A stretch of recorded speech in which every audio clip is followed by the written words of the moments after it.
Papa John's Friday Night Rivals, presented by Arthritis Knee Pain Centers, brings us to the biggest game in the Tar Heel State. Two of the top-ranked 4A programs in North Carolina, both undefeated, both with aspirations of a state title. But first, they fight for the Greater News Conference title. 9-0 Clayton Comets and the 9-0 Cleveland Rams.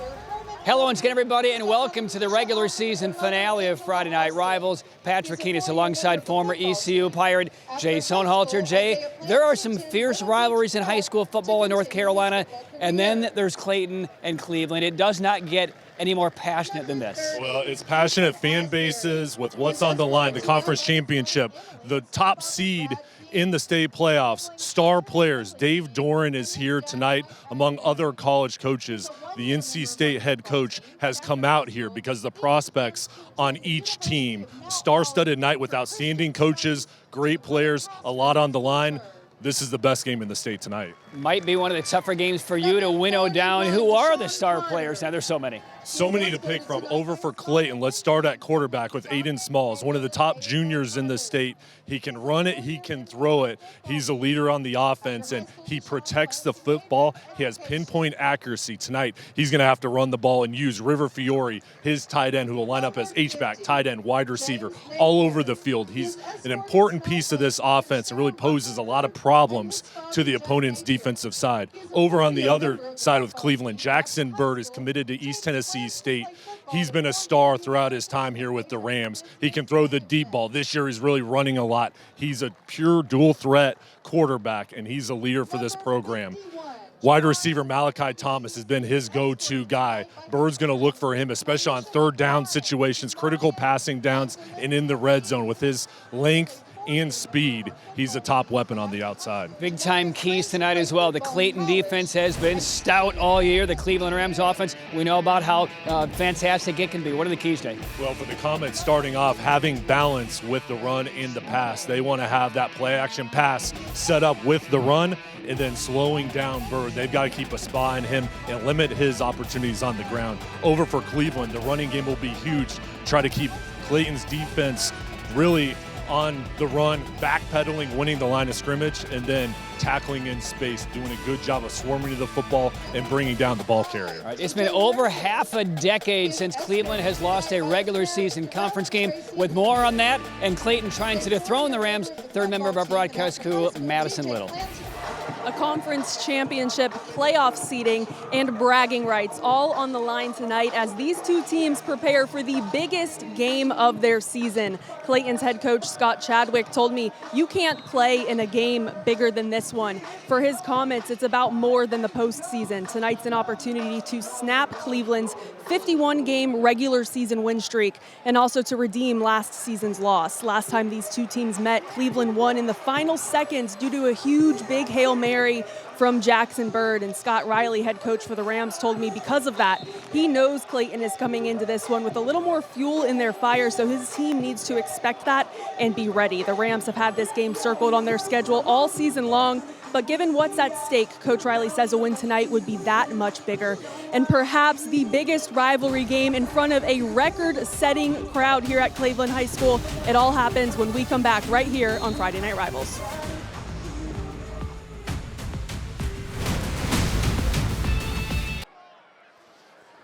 All right, moments away from the biggest game in the state of North Carolina on this last Friday of the regular season. Here is the United States Marine Corps coin toss. That is Sergeant James Sheridan of the U.S. Marine Corps. The few, the proud, the Marines. Contact your local recruiter today.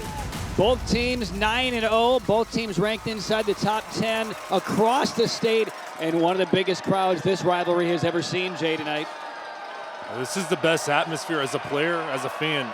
Everybody kind of knew at this point in the season, both teams are going to have outstanding years.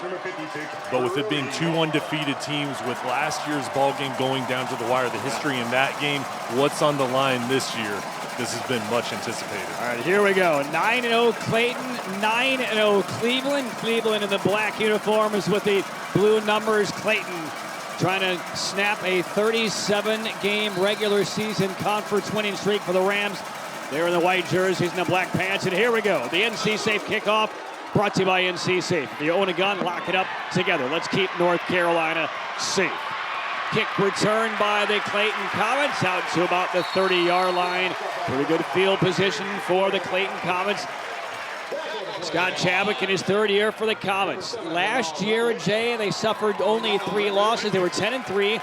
Only conference loss was to Cleveland on that Hail Mary. But their 3 losses combined by 8 total points. 4 points lost to Holly Springs, 2-point loss to Cleveland, and a 2-point loss in the third round against Cardinal Gibbons. They've run the table so far, and we'll get our first look at Aiden Smalls, the junior quarterback. Well, this is a state championship contending game for both teams. Each side is capable of winning the whole thing. And for Clayton, it starts off on the offensive end with their star quarterback. All right, let's watch Aiden Smalls. He's thrown for almost 1,200. He's rushed for nearly 800. The ball will be in his hands a whole lot tonight. He escapes a would-be sack, a pump fake, and he hustles barely to get back to the line of scrimmage. Let's get to the starting lineup brought to you by Papa John's. Better ingredients, better pizza, Papa John's. Here's the starting 11 for the Comets. Smalls is dual threat, and then his weapons with Smith, Evans, McCoy, Ellis, and Fiore are all solid. And then up front, Robinson, McLean, Williams, Flores, and Perry have been doing a great job of winning the line of scrimmage this year. Top target for the wideouts is Devarius McCoy, 33 receptions, 3 touchdowns. Their big play wideout is Tavon Evans, 7 touchdowns on the year for the Comets. 2nd and 9 for Clayton, and they bring pressure again. Smalls dumps it off to the right sideline, and elevated is Darion Ellis out to about the 39-yard line. A welcoming tackle by the Cleveland Rams, 3rd and short. Here's the starting 11 for the Cleveland Rams defense. With the front 3, Melvin, Division I recruit, Harriet, McIntosh, all solid, and then King, Lowe, and Stevenson. 4 linebackers, very fast and athletic. Batiste, Renwick, Booth, and Bennett. On the back end, they keep everything in front, and they do a good job with intercepting passes and showing anticipation. At number 0, Sawyer Lowe, 3 picks and 125 tackles, 3rd and short. Here's the give. It's Noah Smith met in the backfield and stacked up perhaps a little bit short. Maybe 4th down. The stop by Aiden Stevenson for the Cleveland Rams, number 15. Stevenson with the anticipation coming off the edge. Great job wrapping up. This is going to be 4th and inches coming up. And what do you do opening drive of the ball game? And now they're going to say it's a 1st down. They will not even measure. They will award a 1st down to the Comets. Air Experts 1st down. Air Experts Heating, Cooling, and Plumbing. Schedule your tune-up today. AirExperts.com. Shifting into the backfield, Harris Hobbs, number 24. And there's a zone read, the keep by Smalls, and another very difficult 1 yard for Smalls between the tackles. Smalls is so elusive, such good balance with this offense, with the ability to throw it and also Smalls running it. But this is a tough physical front 7 for the Rams. There's the motion going to the side. The Rams really just plug up the middle, nowhere to run. Good job swarming over to the football in a pack. Jay, we're 2 minutes into this game. We've done a lot of nice games this year. There's a different vibe here tonight. Fans are already sitting on the edge of their seats in the opening minutes of the first quarter. Smalls will throw over the middle, has a man, and hits Tavon Evans. Evans breaks away, and there's a body slam around the 35-yard line. That is good for 24 and a 1st down for the Comets. Well, Evans, the senior, such good hands, and goes over the middle, pick up the 1st down. Smalls in the shotgun, looks over towards the left, knows exactly where he's going with the ball. Good job just going in between the safeties for the 1st down.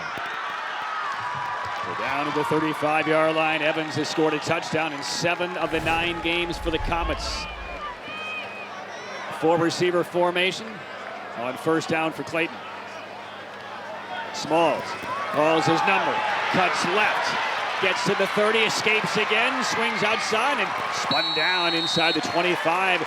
They're not making it easy for Aiden Smalls, but he is very patient, skillfully navigates for 11. That's another 1st down. And this is a difficult 11.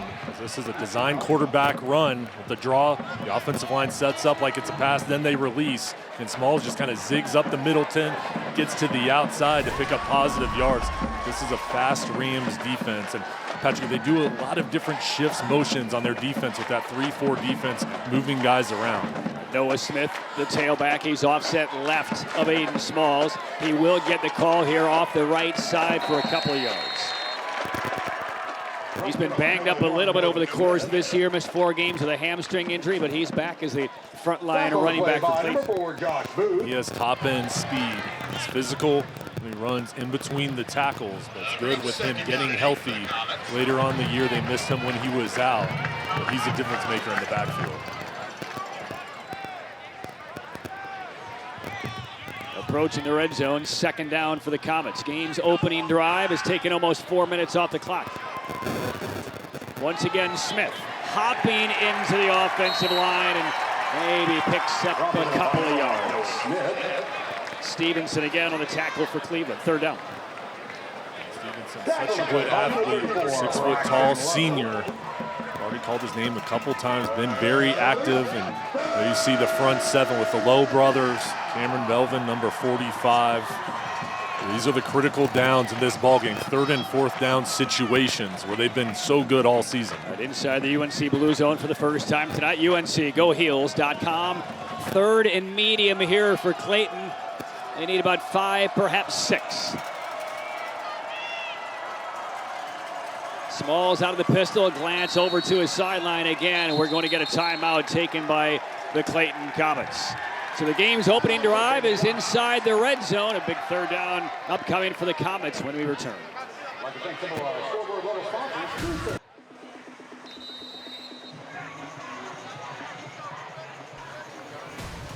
Game's opening drive span over 4.5 minutes. Into the red zone are the Comets. It's a 3rd down and 6. Timeout taken by Scott Chadwick in his 3rd year as the head coach for Clayton. Every play, Jay, premium tonight. Early timeout to make sure they get the right personnel, the right play call here. When you play against top competition, for each team, it's those details, the focus areas, especially in big moments when you have to come through in the clutch. That's going to determine who wins the ballgame. Right, they will reset the formation. And a flag goes down, and boy, that's what you want to avoid after you just burn a timeout to make sure you had the right play and personnel and an illegal procedure against the Clayton Comets.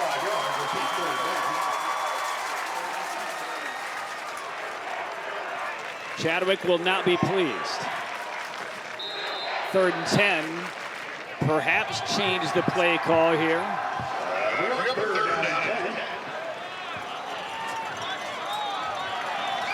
So Smalls out of the pistol, Smith behind him. They stack 3 to the right. And it looks like the same formation here. Coming across the formation, Tyler Campbell sets at the bottom of your screen. 3rd and 10. Smalls, quarterback draw, angles and sprints. He has the 1st down and tackled near the 15-yard line by Porter Bennett. That was the same call they had drawn up, just a little bit more terrain to cover for the trusted Aiden Smalls. They spread out the offense with the 4 wide receivers, and then with Smalls' vision and then his ability to make a man miss, this goes up the middle, then gets to the outside, and a big play for the junior. And it is a 1st down for Clayton. Smalls offers from Duke, from Virginia Tech, from NC State. The Wolfpack head coaches here, Dave Doran. 4 touchdown passes last week in their win over Willow Springs. From the 14-yard line, Smalls on the give, nothing. Stacked up on the front 4 of the Cleveland Rams, led by Cameron Melvin, number 45. And Melvin, a Division I recruit, comes up the edge. There's Lowe as well. Both guys just kind of sandwich the middle and nowhere to go to force 2nd and long. No gain. Cleveland, the top RPI team in the 4A East bracket. Clayton ranked number 4 in terms of RPI. That matters. Toss, front pylon in the end zone, and it is intercepted by the Cleveland Rams. They're on Batiste. Got inside the receiver. That's his 3rd interception of the year. And the Rams trying to make a 38th straight conference win, deny the Comets on the opening drive of about 5.5 minutes. And Batiste has top-level instincts, goes up and just high points the ball, brings it in. He had an interception last week against Garner here in the 1st quarter, another one. And a big moment in the end zone. The sophomore comes through. 3rd pick of the year for Batiste. When you are unbeaten, as both of these teams are, turnovers, mistakes like that, especially in the red zone, rare. So now Jackson Bird on the field for the Cleveland Rams. Thrown for over 2,500 yards, 28 touchdowns, only 6 picks. And the first offensive play of scrimmage tonight for the Rams from the 20. Bird will throw, pressure coming. Runs left to Dodge, and now will throw on the run out of bounds. And a hard little shove there by Akadron Curlo on the sideline. There's no penalty came in. That ball whistled into the Clayton sideline. We'll take a look at the starters. Brought to you by Papa John's. Better ingredients, better pizza. Papa John's, starting 11 for Cleveland. And Bird, 146 touchdowns in his career. Farrell, Ruffin Jr., Thomas, Crooms, and Clark, outstanding weapons. And Hicks, Hallis, Fisher, Schmoyer, and Pegues up front. They've been protecting all year. 3 receivers on this Rams offense, 30-plus receptions this year. So he will spread it out, and he has a gun of an arm. 2nd and 10 for Cleveland.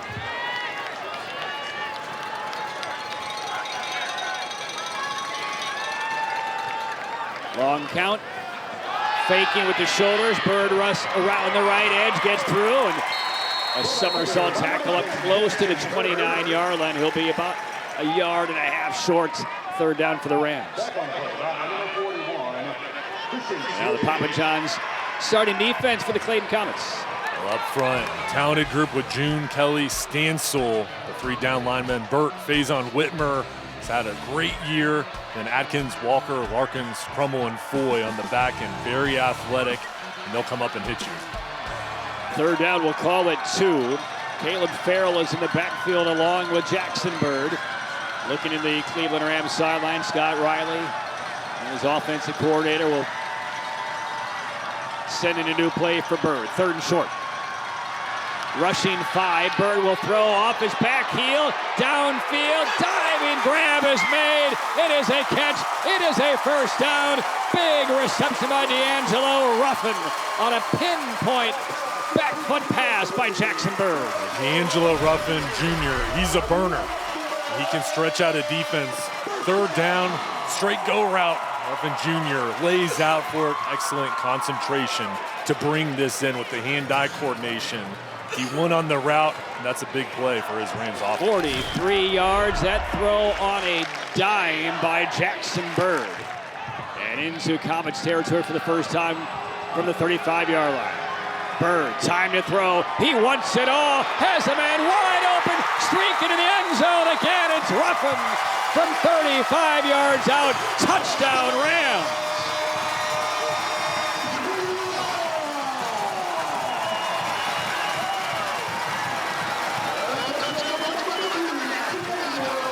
Blown coverage in the defensive backfield by Clayton.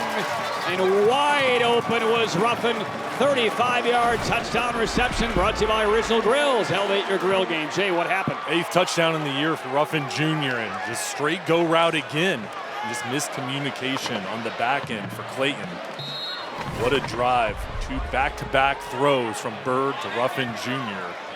They have that interception, Patrick, the momentum shift, and then the offense picks up a big 3rd down. Next play, they go for the end zone.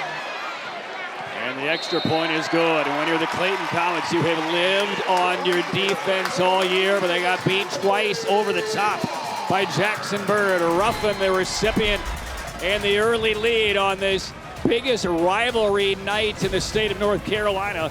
7-0 lead for the Cleveland Rams on another touch pass from Jackson Bird. Rams up by a touchdown.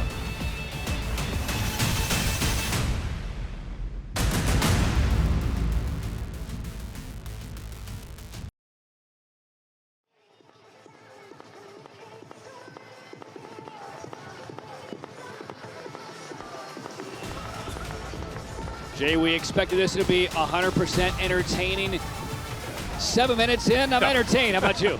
This has been great. And, you know, we talked about this ball game, high school level, the highest level of rivalries. I mean, it's really just like in college. Michigan, Ohio State, Auburn, Alabama has that same feel for a high school game. What a start we've had. Both fan bases engaged, in Cleveland, they strike first. Yeah, there is something different about this one. As a matter of fact, when the gates officially open about an hour and a half before kickoff, I mean, hundreds of fans were waiting in the queue to get in. The Clayton fans, the Cleveland fans on this senior night for the Rams. Here's the NC State kickoff. It is short and it is returnable here for the Clayton Comets. And some congestion up that right side. Noah Smith angled out around 32. Jay, let's go back to those last two passes made by Jackson. Let's watch this first one. Back heel, follow through, his hand hits a helmet on the delivery. Look how precise it is. And Bird is accurate when there's a pass rush, and he's been doing that throughout his whole career, just staying calm in the pocket, perfect elevation and loft on that pass. And here it goes right back to it. Beautiful touch throw over the top, miscommunication on the back end. D'Angelo Ruffin Jr. and Bird, early chemistry. All right, Madison has more.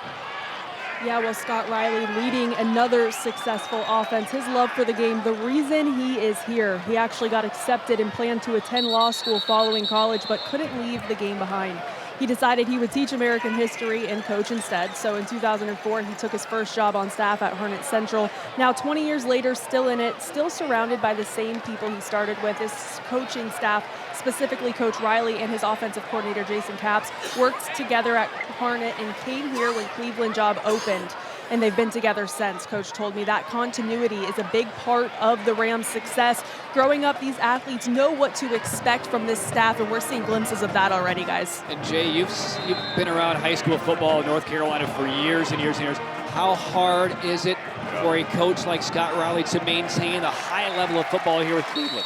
It's just amazing what he's done, the consistency, the level of excellence every year, and such a great person off the field. And what he does for these kids football-wise, but he cares about them as well in their life, growing them into leaders as young men. And his record is just unbelievable what he's been able to do. The last conference loss suffered by Cleveland, October 20th of 2017.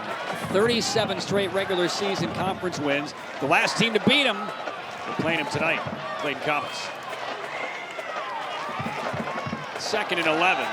The give to Smith, room through the middle, and Smith barrels ahead for about 14.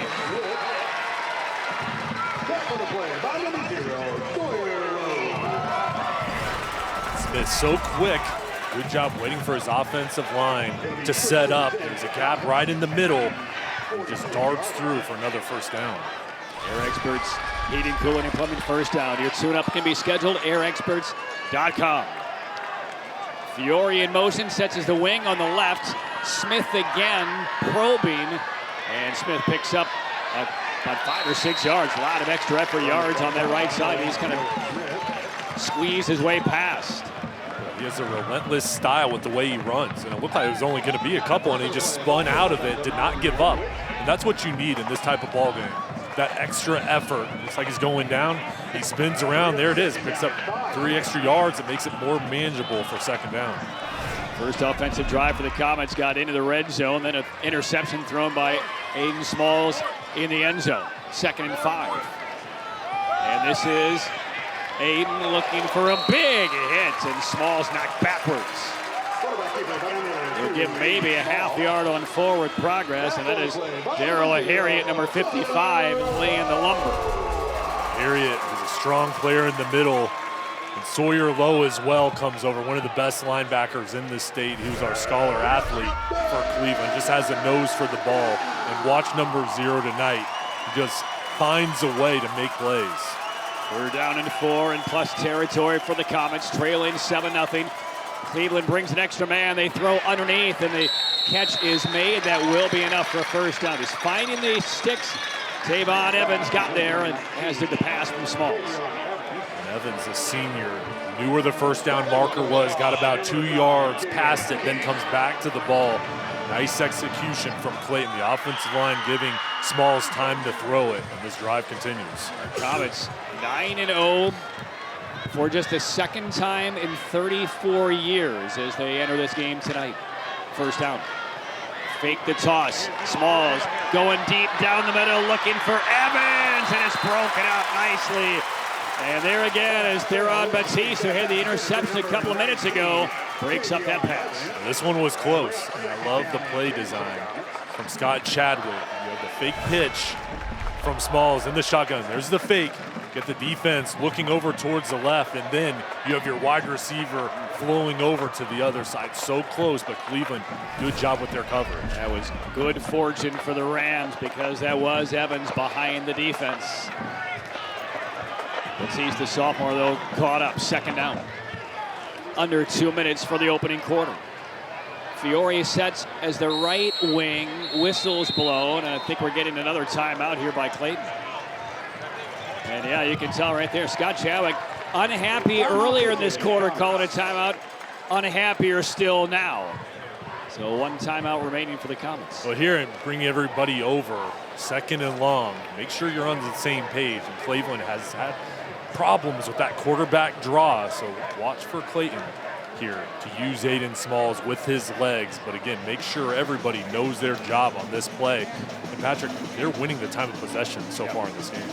Is it just me, Jay, or does it look like all the coaches on both sidelines are constipated? I mean, they are tight in this opening quarter in this rivalry game. Stay tuned. Speaking of constipation, stay tuned for the medical game plan brought to you by the North Carolina Department of Health and Human Services. How you feeling? I'm feeling good. I'm feeling good. There is a better than average chance we'll see one of these teams play in the 4A regional finals here. These are two of the absolute best teams in the state. They just so happen to reside in the same conference. Well, you have talent on the field and then elite coaches. And I think both teams have an opportunity to win the state championship. Out of the timeout, second down. Smalls will swing it to the right side. McCoy. And McCoy still, again, he is surging forward. The first hits will not take down any of these players tonight. So McCoy on some yards after the catch picks up about 8. McCoy, quick pass to the outside. There's the blocking from Evans. Nice job being unselfish to set up the third and short. Minute and a half to go in the first quarter. Quick handoff. Smith dodges, driving forward, and he'll have it up.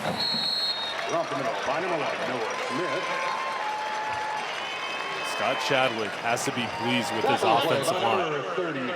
Good job getting push up front, third and short. You figure it's going to be a running play. The offensive line comes through and they move the chains. Again, it was a 33-31 loss last year to the Rams. As Dave Doran looks on from about the 5-yard line.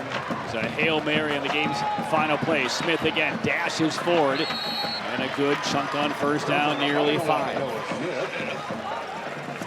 With all that Aiden Smalls can do for the Comets offense, Noah Smith is a nice kind of neutralizing running back to keep the defense honest. Well, and they do a good job balancing each other out with their different skills and also giving each other a break in the running game. So Smith to the sidelines. Harris Hobbs will check into the backfield. 2nd and 5 for the Comets, and what could be the last play of the opening quarter. 7-0 lead for the Rams. Smalls stutter steps, improvising now, and spins forward for a couple. So that will bring up third down and a manageable 3-ish for the Comets as Clayton will run out the clock here in the opening quarter. This one worth the price of admission, standing room only here in Cleveland and Clayton. Done with 12 minutes. Two of the top teams in the state. 7-0 lead for the Rams after 1. At the end of the first quarter, Done with the quarter. Cleveland leading Clayton 7-0. Let's take a look at the first quarter stats brought to you by Leith Acura. Leith Acura in Raleigh. Well, right now, pretty balanced on both sides. Only one penalty. There is the turnover. It looked like Clayton was going to go in on that opening drive, score a touchdown. There was the interception, and then a quick score from the Rams. But the time of possession has been in Clayton's favor. They have to find a way to execute, though, here on 3rd and 2. All right, opening play of the second quarter, 3rd and short for the Comets. They swing it out to the left side. McCoy, the reception, and he got hit right at the 6. He might be a little bit short. Depends on the mark. We've already seen the Comets go for it on 4th down once tonight. And it will be marked as a first down.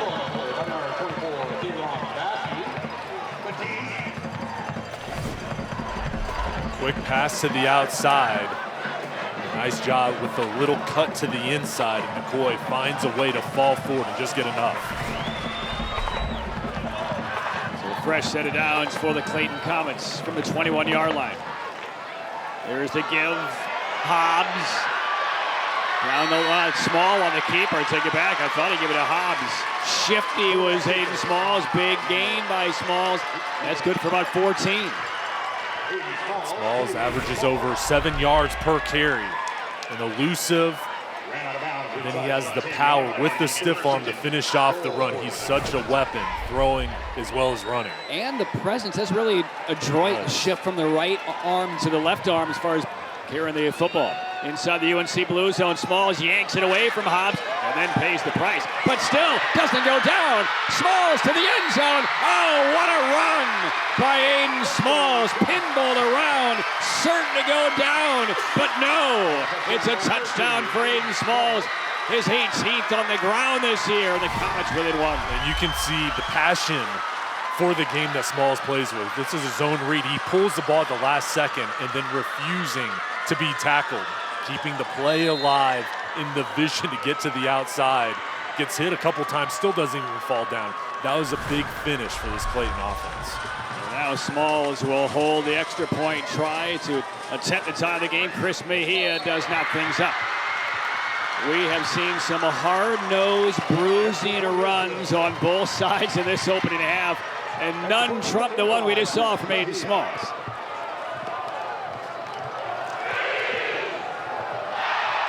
It's a strong response coming from the Comets.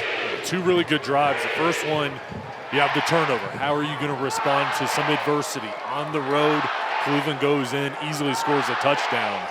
That was a good job keeping the ball on the ground, winning the line of scrimmage, and then finishing in the end zone. Wade Smalls would not be denied, and now we're going to see Jackson Bird on the field.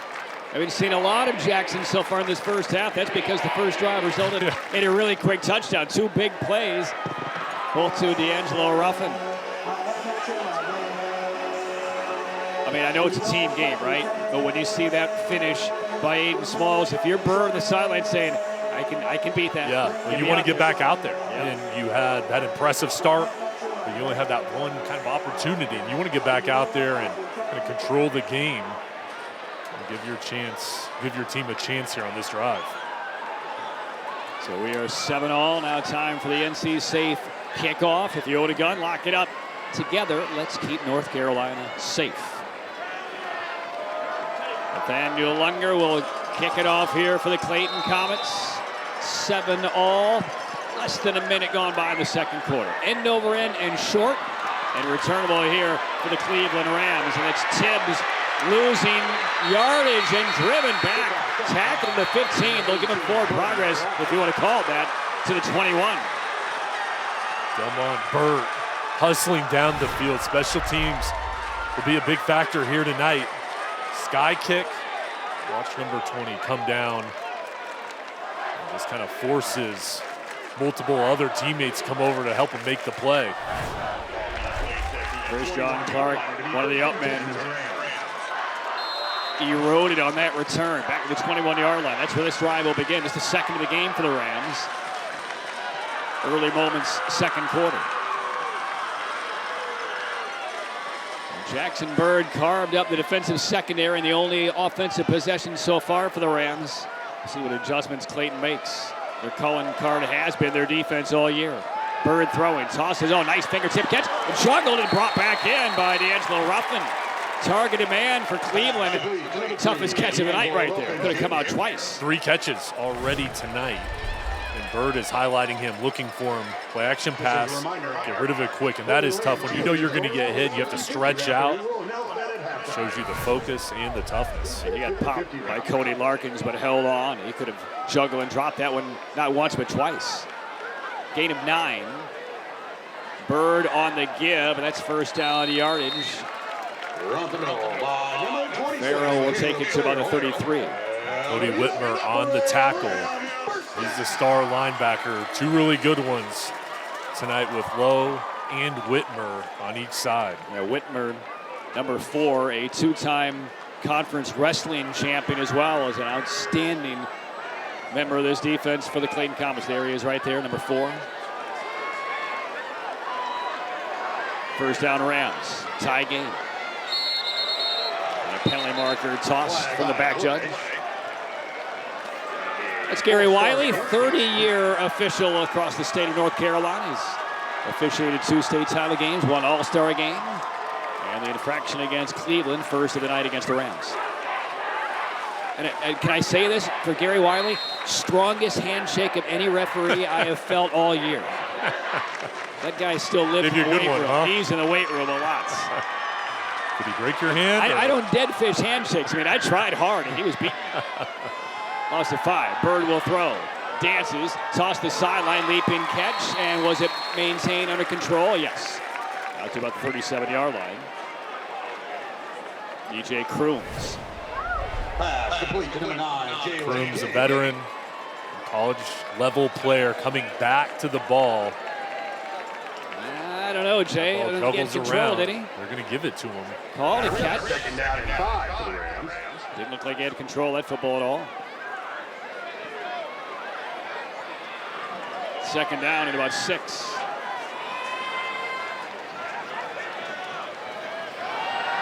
Four-man rush.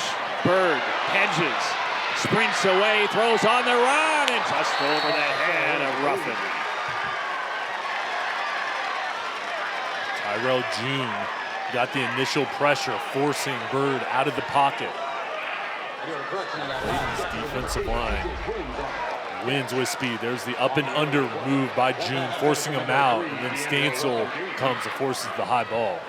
Well, the danger for Atkins and the Clayton defense right there. I mean, Ruffin is slippery, and he has the ability to get behind kind of sneakily. And really getting a look at when Bird is flushed out on the run, he's looking for Ruffin. Third down. And the give. Farrell breaks away from that initial hit and takes it across the 40, but he'll be a couple of yards short. Tackle by Whitmer, number 4. Now the first real decision for the Rams. Do they go? Do they punt? Farrell, the sophomore, is known for how physical he plays. Just runs through a guy, pick up extra yardage.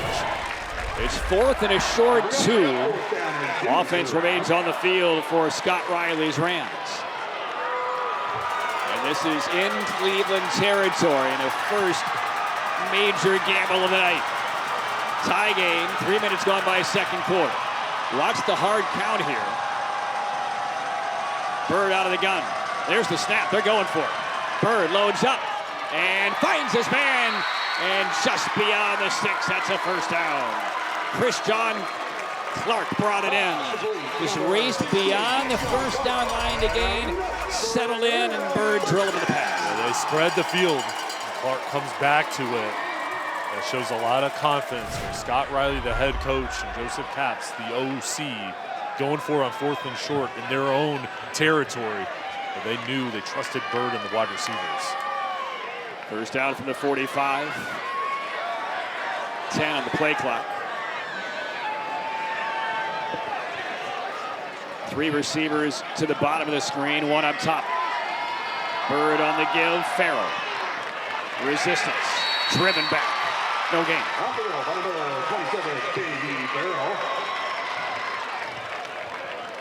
Tyrell June on the other side with Stansel, the 2 defensive ends, very active. Farrell really couldn't get downhill. Whitmer involved in that play as well, just multiple Comets winning up front.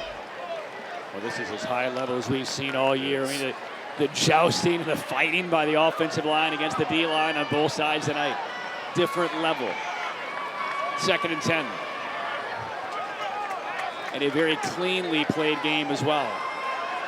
Showing pressure, the Comets on the defensive line. Now they back off. Now here they come. Bird, a lot of time though. Tosses delicately over the middle and incomplete. Third down. He was looking for Malachi Thomas, kind of breaking across the field. He could feel a big hit coming though, couldn't he? Yeah, here's the pressure. Extra defender coming up. Bird knows he's going to get hit. And then Thomas, same thing. Possible collision. Just little bit off rhythm because of how physical the Comets defense is. That was a really smart decision by Malachi Atkins of Clayton. Very smart. Not to lay him out. He could have, but it would have drawn 15. 3rd and 10.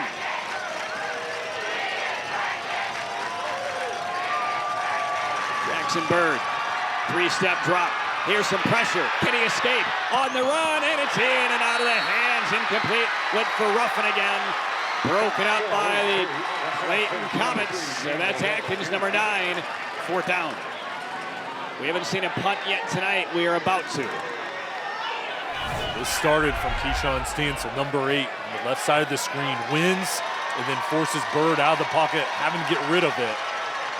And the secondary for Clayton in position, the ball a little bit behind Ruffin Jr. We will not see many punts tonight. But we get our first here almost midway through the 2nd quarter. 7-all. So Crooms will kick it away, runs forward and sends it skyward. Fair catch signaled for and made at the 26-yard line by the Clayton Comets. So the Comets get the football back. 7:03 left first half. 7-7 for the Greater News title. Stay tuned for the U.S. Army halftime report. Jay and I will have this week's Tatum and Atkinson Scholar athletes, interviews, highlights, and a whole lot more. The United States Army, be all you can be. Let's go downstairs to Madison Little, who has more on Scott Chadwick and the Clayton Comets. Yeah, Patrick, he's in his 24th season as a head coach, and he's had no lack of success, and that goes beyond right here, right now. He has 14 former players on FBS rosters this season, and also coached current New England Patriots quarterback Drake May. Tonight could be his 198th win, another conference championship, and one step closer to another state championship as a head coach. Jay, what's it going to take to get this offense going? Well, I'll tell you what, he is an outstanding play caller and just an amazing coach. Massive hits against Aiden Smalls as he released that pass. And Smalls, fortunately, is up, and we'll see if he's able to shake it off. That came right into his grill. It's as if the left side of the offensive line didn't exist. He's a tough player, and the pressure comes off the edge unblocked. And he stays strong in the pocket. Meanwhile, there's a Cleveland Ram player down on the field, so Smalls will amble toward the sideline as they take a look at Cameron Melvin for the Rams. Melvin has offers from North Texas, Bowling Green. He's looking to that right hand. Yeah, and hopefully he'll be okay. He's a key piece of this defense. Jay, what happened on that missed assignment on the offensive line? Yeah, just a missed assignment, and that's all it was. On the left side, free rusher. But I'll tell you, back to Madison and the story on Coach Chadwick. He's an impeccable play caller. He knows his players, their talents, and just has an amazing way of knowing the right time to create those big plays, that magic from a play caller. And here in year 3 at Clayton, what he's done for this community, for the players on and off the field, just an illustrious career. Yeah, first year after he took over the program a couple of years ago, he went 6-5, 10-3 last year, 9-0 into the regular season finale. 2nd down, pressure again on Smalls. They chase him. It's a pass toward the sideline. Is a flag coming down for intentional grounding? There is. And get on the chase. Nick McIntosh. And you hear from the sideline of Clayton, he was still in the pocket. And thought there was a flag thrown down. There you see Gary Wiley, the referee, as they discuss whether or not he was still in the pocket. And Gary Wiley will let us know. And it was tipped out of his hand. So no intentional grounding, evidently tipped on the release. And there's the McIntosh once again right to the middle. Did he get his hand on it? Didn't see the football spin change, did you? Couldn't see it from that view. That's a heck of a long pass. On tip. Slight tip. I'll tell you though, it looked like that was a screen. And then the guy getting set up for the pass was covered up, so Smalls just had to get rid of it. 3rd down and 10 for the Clayton Comets. Smalls needs some protection. Rams rush only 3, but Smalls in trouble. Sets up, reverses ground, maintains balance somehow, and cannot make the pass. He's knocked out of bounds back at the 16-yard line. Boy, the intensity and the pursuits of the Rams defense to a different extreme on this possession. Finished off with Sawyer Lowe, number 0. There's the hustle up front, McIntosh. And then number 0 flies into the screen to push him out of bounds. What a play, that relentless hustle from Lowe. Big loss right there, about 10 on the relentless pursuits. And now we'll see Clayton punted for the first time. Chris Mejia will stand at the 2-yard line to take this snap. So it should be excellent field position here for the Cleveland Rams. Mejia gets it off. It is short. We'll check on it goes right into the sideline for the Rams. The line of scrimmage was the 16-yard line. There is a flag down. They will mark the punt out of bounds. They're still walking it up at the 28 is where they mark it down. So officially an 8-yard punt, and the flag is for a sideline warning violation on the Cleveland Rams. So the 8-yard punt, and how about this field position for the Rams at the 26-yard line midway through the second quarter.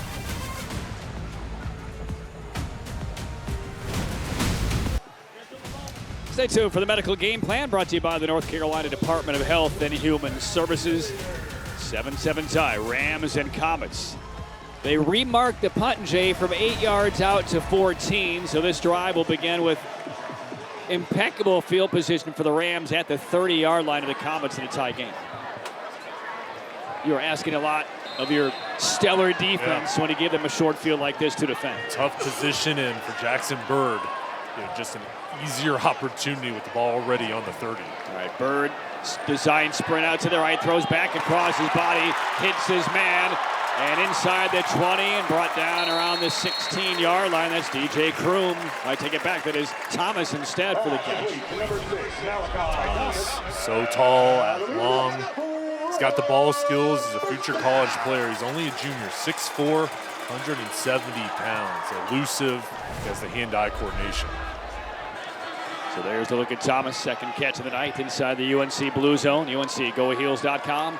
First down, snap to Bird, fakes the toss, moves up forward. He'll pick up a couple of yards before Christian Schmidt brings him down. Second down. It's a quarterback run from Bird, and he's so good shifting around, picking his spots. Could have been a pitch to the outside. No, he brings it back inside and just falls forward for 5. Bird on the give. This time Farrell barreling through. He's down inside the 10 to about the 7-yard line, close to a first down. And it will be first and goal coming up for the Rams. Farrell, a nice cutback. Just that physical style that he plays was so important in this ball game. Once you hit contact, you got to fall forward to get those extra yards. Air Experts first down. Air Experts Heating, Cooling, and Plumbing. Schedule your tune-up at airexperts.com. First and goal for the Rams. They look for their second lead of the night. Toss to the back edge of the end zone through the fingertips, incomplete. Looking for DJ Crooms. It's one-on-one coverage. Crooms going against Crummel, one of the top sophomore defensive backs in the country. Good matchup. Both guys very physical, trying to gain position. Crummel, 3 interceptions this year already. Multiple Power 4 conference offers. Kentucky, South Carolina, NC State, Maryland, just to name a few. Second and goal. Out of the backfield, Farrell in motion. Bird, a lot of time, dancing forward, taps the gas, zigzagging toward the goal line, and body slammed around the 3. Big tackle by Delmont and Burt, number 20. Third and goal. Burt saved a touchdown. He was the leader there. Whitmer, Crummel coming along as well to help out. Bird, those head fakes, patience in the pocket, and then realizes, all right, it's time to go. Almost able to spin away. Third and goal. 4:41 remaining first half, 7-7 tie. Farrell to the right of Jackson Bird. In motion goes Ruffin. Bird looks opposite, retreating, tosses to a wide open Ram.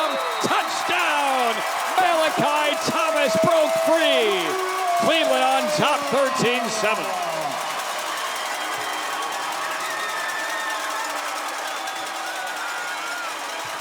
Second time tonight, a Ram wideout has been left unmarked by the Clayton defense. And that is the Original Girls touchdown, 3-yard touchdown pass. Original Girls, elevate your grill game. This is just an amazing play call. Looked like it was a sprint out towards the right, and there's a quick out, and then a corner route on that right side, and then Bird with the bounce, with the throwback to the opposite side, and Thomas comes away with his 11th touchdown on the year. 4:26 left first half. Rams regain a touchdown lead. Everybody in that play formation veered to the right hard. And then Malachi Thomas cut it back and nobody followed him.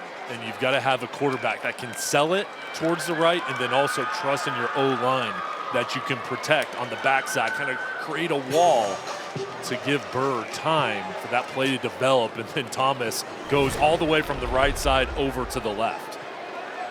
You see him kind of look over, and then Thomas curls back around uncovered. See some high-level athletes and some high-level play calling, especially by these two offensive coordinators tonight. I mean, these are creative, and these players are able to execute. And you said it, that creativity and also knowing the right time to call certain plays. A perfect time. Clayton's defense is going to be aggressive. It looked like everybody was selling out towards the right, but then on the backside, Thomas comes through, streaks through for a big touchdown. So Cleveland will kick it off. NC safe kickoff. If you own a gun, lock it up. Together, let's keep North Carolina safe. Set to kick off for the Rams. Brody Barnes will do the honors.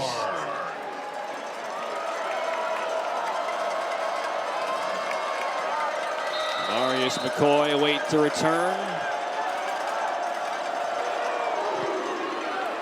It is a deep kick, retreating to the 5-yard line.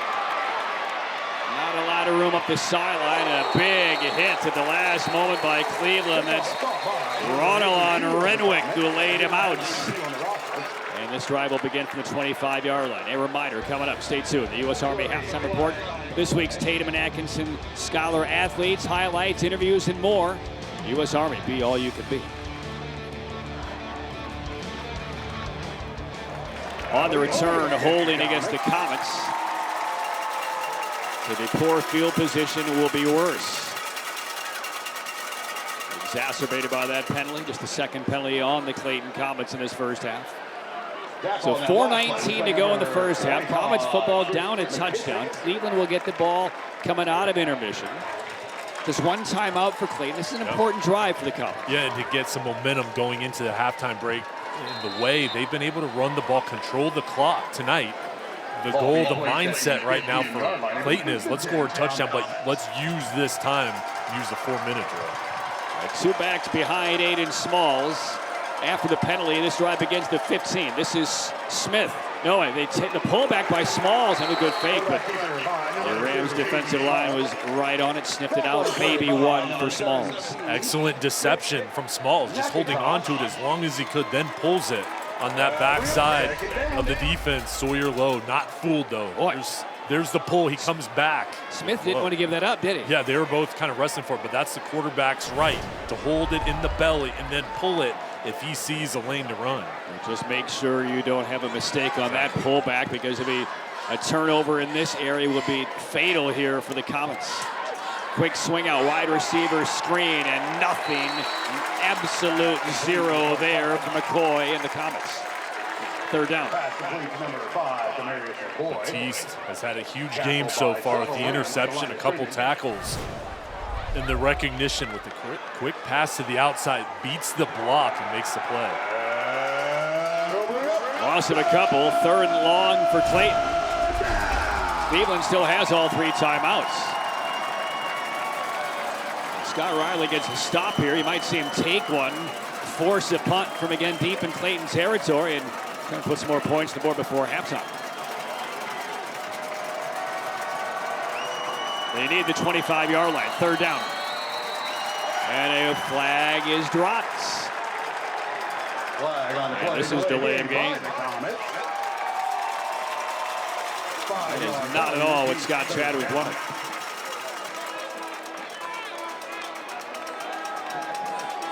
He'll back up the Comets 5 more yards. Try that again. They have to be smartly aggressive here. Again, you can't make a mistake. They're Aiden Smalls. He's thrown one pick already in this opening half. 3rd and 16. Looking deep, nothing there. Now he'll kind of jump it down up the left sideline. That is incomplete. He was looking for Darion Ellis. 4th down, 2:46 to play, and the Comets will kick it away for the 2nd straight drive. Should be pretty good field position coming up for Cleveland. And on that 3rd down, the reason for success was because of the secondary. Excellent in coverage, nowhere to go, and then finally the pressure gets in the backfield. And Jay, remember the last time Mejia booted one away, went 14 yards. He is punting from the end zone this time. High snap over Mejia through the back of the end zone. Safety for the Rams, and the lead is 9.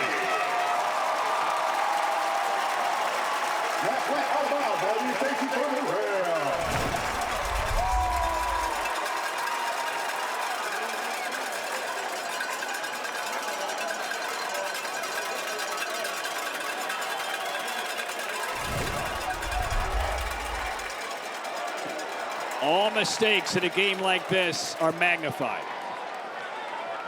Offense, defense, secondary's been burned a couple of times. Special teams, short punt. Now a terrible long snap that Mejia had no chance of bringing down.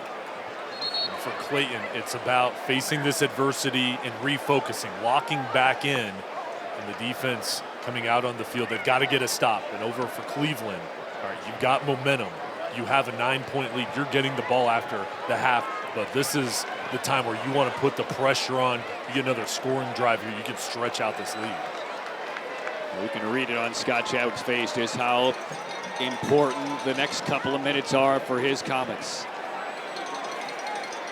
And they felt like their team was built to finally take down the Rams, maybe win a state title, but they knew they were going to have to come here to Cleveland High School to take down the reigning champs. And a couple of mistakes, big ones here in the 2nd quarter. The return by the Rams. Thomas stood up around the 37-yard line. You see Clayton ripping for that football. They can't get it out of his cold dead hands. That's Porter Bennett. But Bennett would not let that football go away. All right, so here's Jackson Bird. +9, 3 timeouts, very good field position for the Rams. They're trying to extend this to maybe a 16, 17-point lead.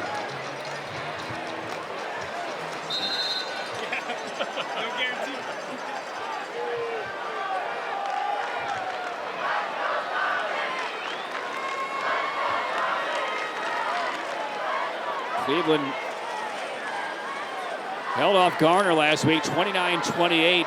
Other than that, a 3-point win in week 1 over Hogger, their closest contest of the year. Upended after a big run. That's Farrell.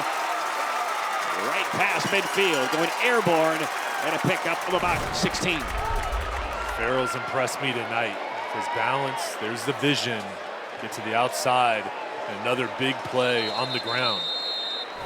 And there's a Comet down midfield.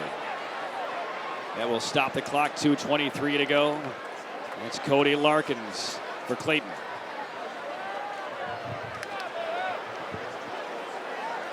And it was Larkins who went down low to make that tackle on Farrell. Let's see what happened. It's going to come in from the left side of your screen. Yeah, see the head kind of snapped back. Helmet caught the right knee of Farrell.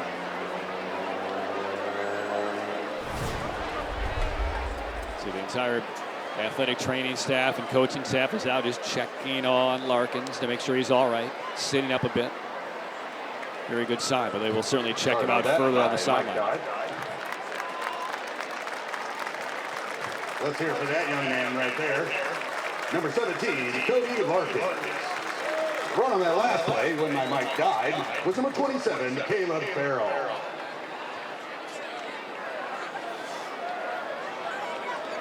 The clock will start on the whistle by the officials here. 2:23 left first half. All 3 timeouts for the Rams, who lead by 9.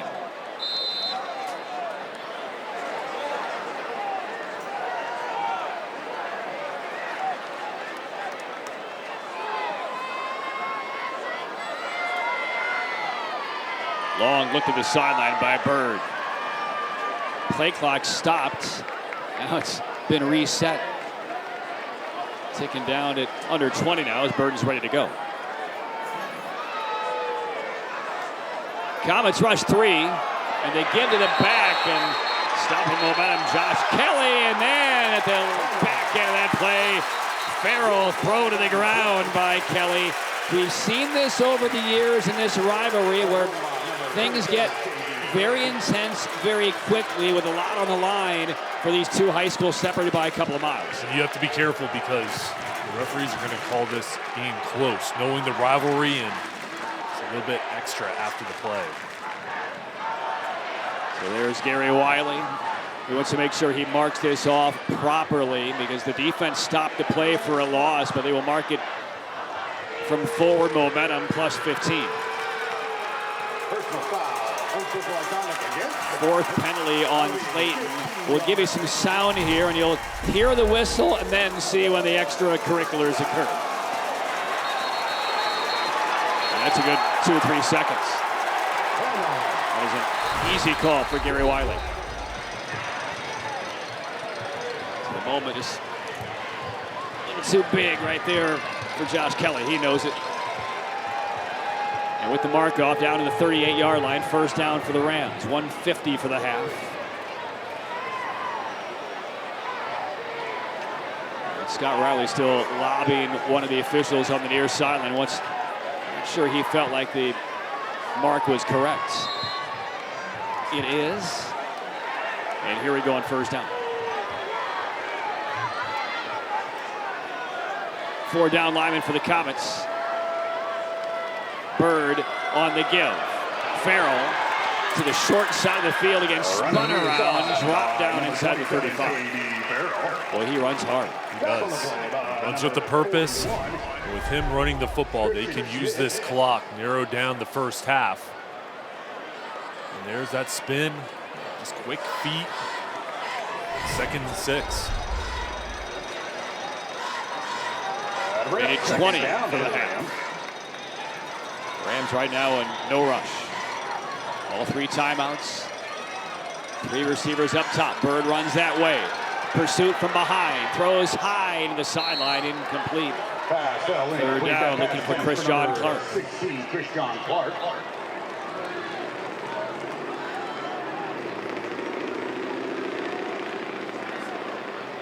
3rd down coming up. Clayton's defense, you can get off the field, that would be huge, and Cleveland recognizes the moment here. They want to make sure everyone's on the same page. That's the first of 3 timeouts in this opening half taken by the Rams. All right, Jay. Certainly, unless it's a big penalty against you or you give up yardage here on a sack, it's 4 down territory for the Rams. Are they drawing up a couple of plays just in case? I think they're getting everybody in the huddle right now and saying, hey guys, listen, we got 2 downs to pick up 6 yards. No negative plays, no sacks. Just make sure we go forward and let's talk about what we're going to run in order to pick it up. And the advantage, too, having 2 timeouts at this stage, if somebody's lined up improperly or if there's maybe a defensive look that Bird isn't expecting, you can still call a timeout and still be in good shape. And you can run the ball here, too. With those timeouts, maybe throw a changeup and keep the ball on the ground. And over on the other side for Clayton, the message has to be, hey, no missed assignments, nothing over the top, and make sure we swarm to the football. And if you have a play to make a tackle, you have to make it.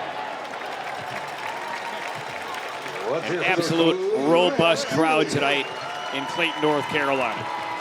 Cleveland High School, I mean, they're 3-4 deep against the fences around the track that surrounds this field. I mean, look.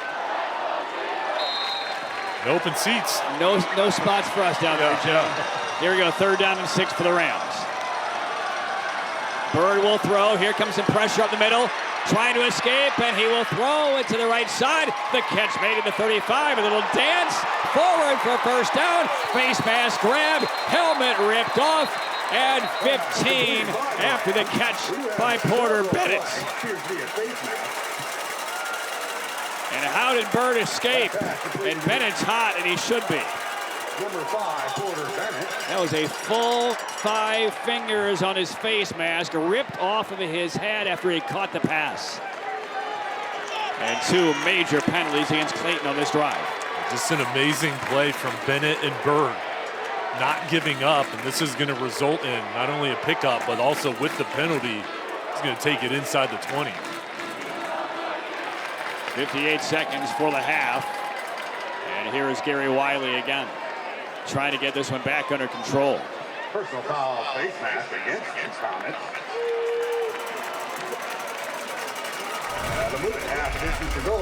The effort from Bird. Just hanging in there as long as he could as he's being taken down, keeps his eyes up. And then Porter, just what a move, bringing it to the inside, then goes back to the outside. And the helmet comes off. That's Malachi Atkins, number 9 for the Clayton Comets. Watch that head turn, man, that is dangerous. And Bennett got up and went right at Atkins. You can understand why. He's all right back on the sideline. They mark it down to the 14-yard line. It will be first down inside the UNC blue zone. UNC, GoHeels.com. And how about the coolness of Jackson Bird, slippery escape. The footwork was exquisite there. And still had the peace of mind and the wherewithal to locate where an open receiver was. It was 3rd and 6, and that very easily could have been a sack, which they would have had to punt the ball in that situation.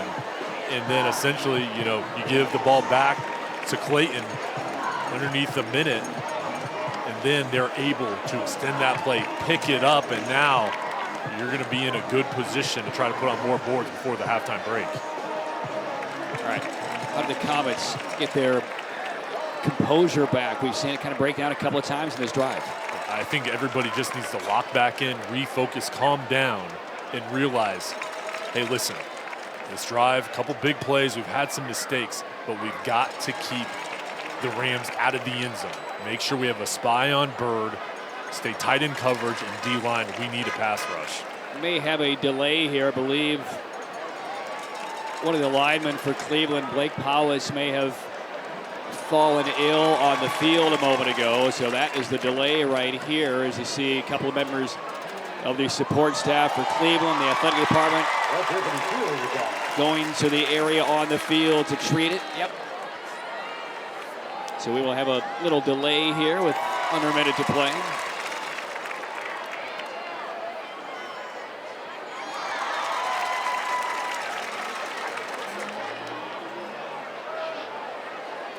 Saw a lot of that walking around trick-or-treating last night, but it was generally a fake. But it is no longer Halloween. And let's hope that Blake is all right. And kickoff is right around 75 degrees. I mean, it's unseasonably warm on this November 1st night here in Clayton, North Carolina. And then you ratchet it up with what this game means and the full season and all the expectations and anticipation of a game like this. And now they're watering down that area. We actually had this happen in a basketball game with us. Was it last year? Yeah, last year. And a lot on the line in these games, and understandably so. It's another definition of leaving it all on the field, Jay. We've got another bucket of water coming out. Well, the good news is it's happening with 58 seconds until halftime. So perhaps at intermission, if they need to, they can further treat it.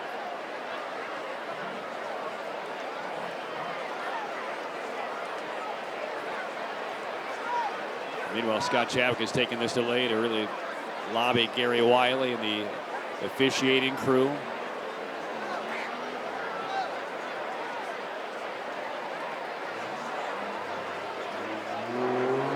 Five penalties against Clayton in this first half. Several major infractions.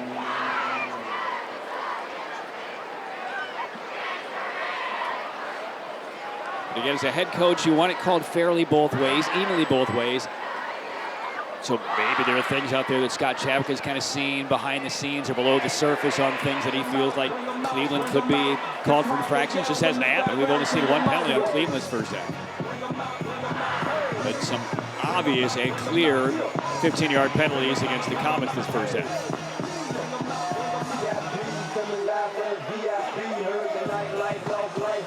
Well, the treatment of the field has evidently finished.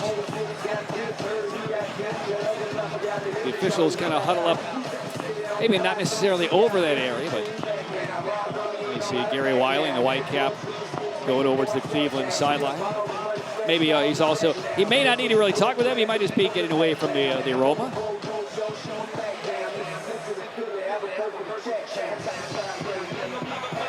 Now engaged in a talk with Scott Riley. Do you think, Jay, they may consider moving the line of scrimmage to the other end of the field? They could, yeah, because I think they may be waiting for the field to dry. Yeah. That might be part of the reason where they may move this football to the opposite 14-yard line.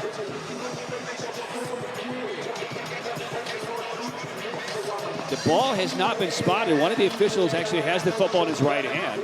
They may go to the other end of the field just for the completion of this second quarter, which again is less than a minute. And let's go downstairs to Madison on the sideline. Yeah, Patrick, Blake Powell is definitely in good spirits despite getting sick, but he is hydrating, talking with his mom. He seems to be okay. Like I said, a smile on his face. I would expect him to come back, maybe not this half, but potentially the second. Jay, what do you see? Well, both coaches are meeting right now. It looks like this could be the discussion is about possibly moving the ball. Yeah. And again, they may just need that area to settle. As you mentioned, they were over there cleaning it up and put some water in that area. But that'd be on the right side of the offensive line or kind of the slot area. And it looks like that's what's going to happen. They're going to move the football to the other end of the field here to finish this drive, to allow the field in that area where one of the offensive linemen for the Cleveland Rams fell ill a moment ago, to allow that area in the field to dry. And if they need to further treat it during halftime, they can. So this will now move from the left side of the field from our vantage point down to the right with 58.5 seconds left.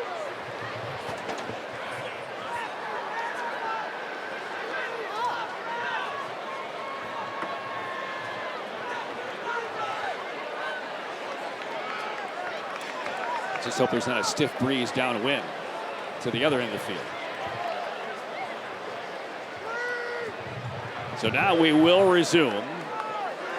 Line of scrimmage will be the 14-yard line. First down and a 16-7 Cleveland lead on Clayton. Both unbeaten, both top 10 in the state in the highest classification. Here we resume. Jackson Bird lobbed in the back corner of the end zone. Contact and catch. Touchdown. Penalty marker down, however. Malachi Thomas cradled it home, but a flag is down, and this one is coming back. It's pass interference against Cleveland. The Rams going to Thomas, 6'4", jump ball, and a slight push to get the separation to bring it back. You calling that, Jay?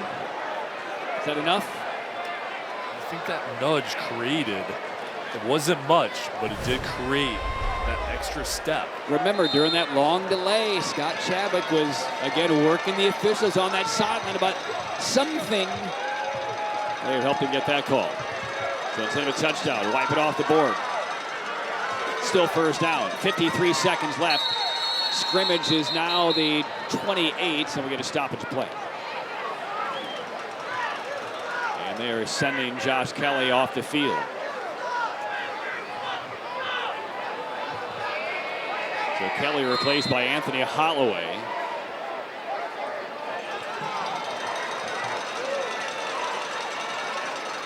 Slots left and right on second down. Comets will rush 4. Pressure again on Bird. Flag down, thrown deep over the middle into traffic and tipped away. Knocked away by Akadron Crummell. And we'll check out this flag in the vicinity of a holding against the Rams.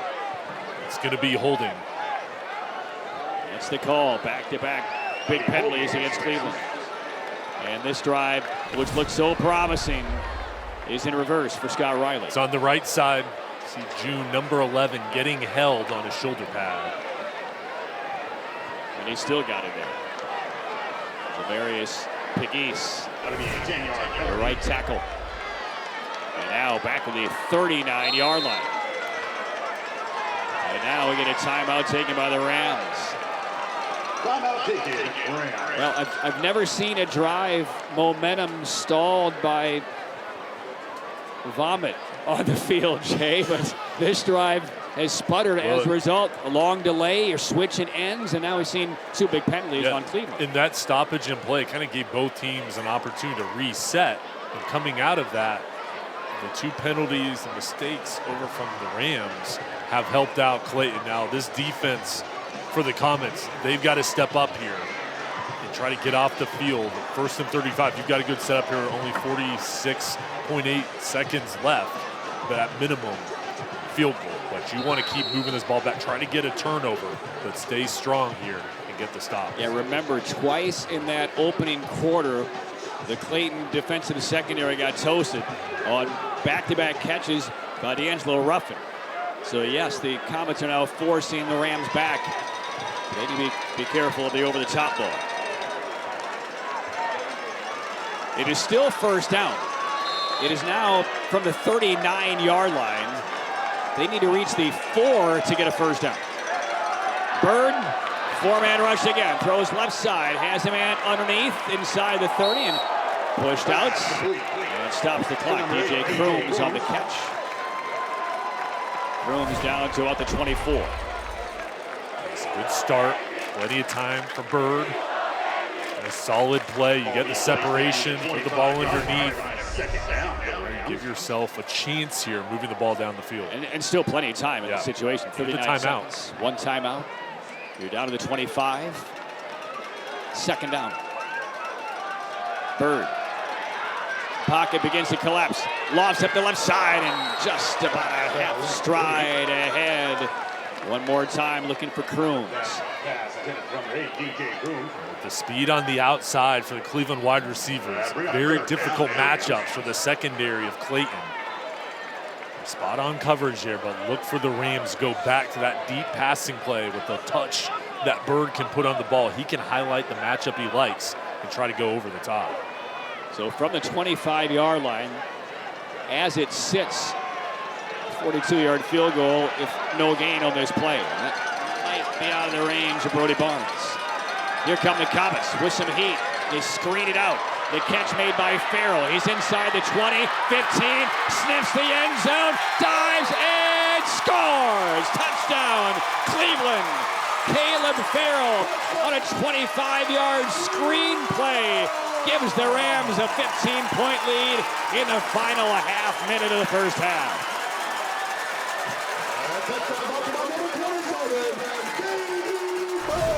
The 11th catch on the year from Farrell. We've seen how physical he is running the ball. I like the play design with the screen call. You get Farrell the ball in open space. Let him go to work. The offensive line releases out front, set up their blocks, and Farrell does the rest. 25-yard touchdown reception by Farrell. Brought to you by Original Grills.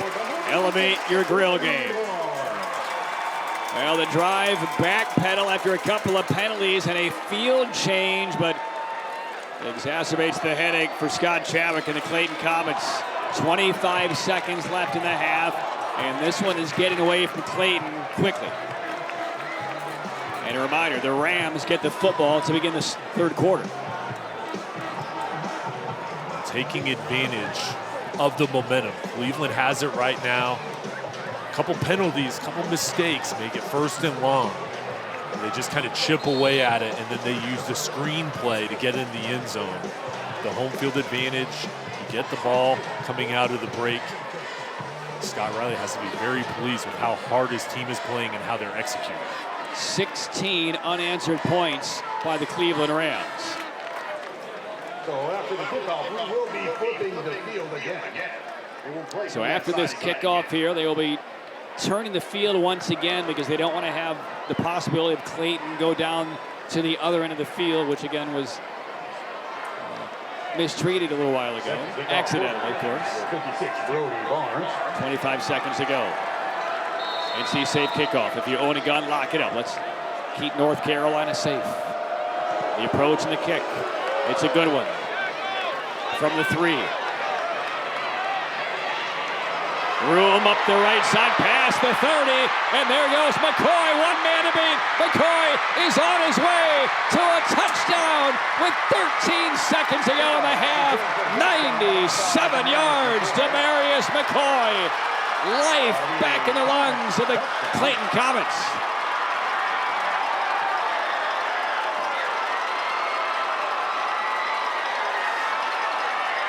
This is an amazing job from McCoy. Just stay calm. Wait for your blockers to set up in front. Your team needs a big play. There's not much time left. You've got to have it here. And he makes magic happen, going down the sideline, then the vision to cut it back. And then his speed, athleticism just takes over. And you could feel the jolt, the energy coming from the Clayton sideline and fan base, knowing they needed a big play and they got it. What an enormous plot twist for the Clayton Comets. We've seen 2 touchdowns in the span of 13 seconds. 23-13 Rams. Check that, 23-14 Rams by 9. Special teams has had its dismal moments tonight for Clayton. A short punt, a bad snap led to a safety, but now you get those points recovered on a 97-yard kickoff return by McCoy. And you can just see the fans on Clayton's sideline. That's a different field. They needed that play. They got it on their special teams unit and just changes the outlook going into halftime. We get a halftime show on the way. The U.S. Army halftime report. Stay tuned for that. We teased that many times. We thought it'd be about halfway through the had a little report delay right now, but we're not. 12 seconds left. Not there yet. And I would imagine we will give this disclaimer as we did a moment ago. I'm sure they will flip the field one more time if this kickoff is not returned for a touchdown. Nathaniel Lunger, number 23, will kick it off for Clayton. I'll tell you what, if you're Cleveland, be careful for a little pooch kick here. Lunger, the approach. He'll bang it on a line, lands around the 30. And Cleveland will try to return toward the sideline. Nothing there. Now forging forward with another marker coming in. Right around the 37-yard line is where that marker has been dropped. 5 seconds left in the first half.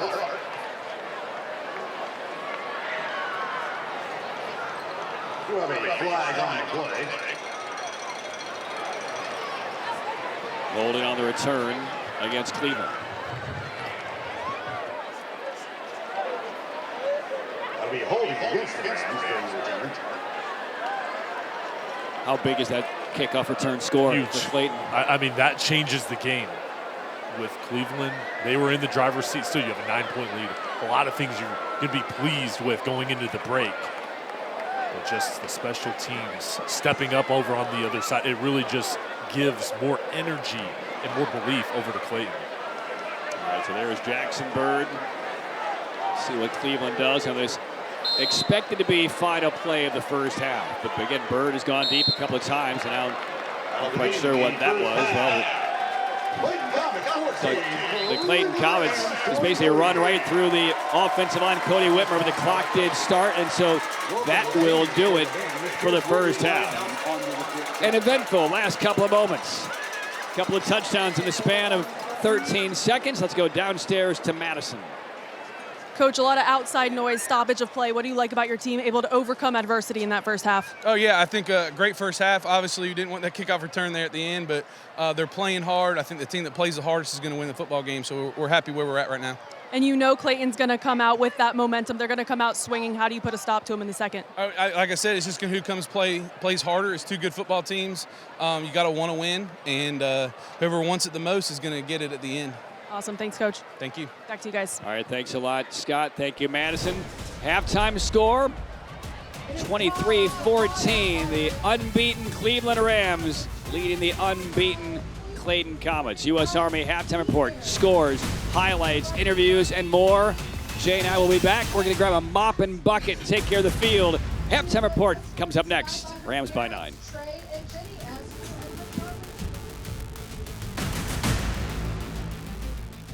You're watching the U.S. Army Halftime Report. The U.S. Army, be all you can be. And now it's time for the Tatum and Atkinson Scholar Athletes of the Week. Presenting the award for Tatum and Atkinson is Season Atkinson. Tatum and Atkinson is proud to present the Friday Night Rivals Tatum and Atkinson Scholar Athlete of the Week from Clayton High School. The Tatum and Atkinson Scholar Athlete of the Week is Cody Whitmer.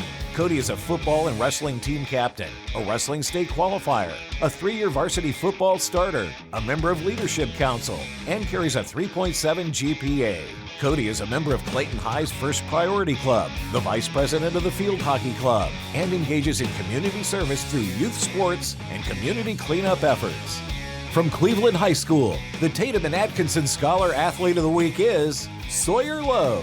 Sawyer is football All-State, is 2-time Defensive Player of the Year, is a wrestling regional qualifier, and carries a 4.25 GPA. Sawyer is a 4-year member of National Honor Society, is an officer of Future Farmers of America, and is a regional and state competitor in agricultural mechanics for Future Farmers of America. Congratulations to our Tatum and Atkinson Scholar Athlete of the Week. This All-Star is now entered for a $5,000 scholarship at the end of the season. Tatum and Atkinson. Injured in a wreck? Call the heavy hitters. Congratulations to our Tatum and Atkinson Scholar Athletes of the Week. And now I'm honored to be joined by the Clayton principal, Melissa Hubbard. What an atmosphere. What does a game like this mean to you and your community? I mean, it's huge. I mean, our police department helped escort our team down over here. It's just big. It's a rivalry that has been for years and years and probably for years to come. I do think it brings a community together. I mean, look at the people here for us, for them, for Cleveland. I mean, it's big. It just brings a lot of people together that are all really part of the same community in town, Clayton. And rivalry aside, how do you feel high school athletics benefits these students after high school? Well, I think the ones who will go on after high school, I think, you know, it's sometimes the opportunity to play. But I know at Clayton we really stress that they are a student first.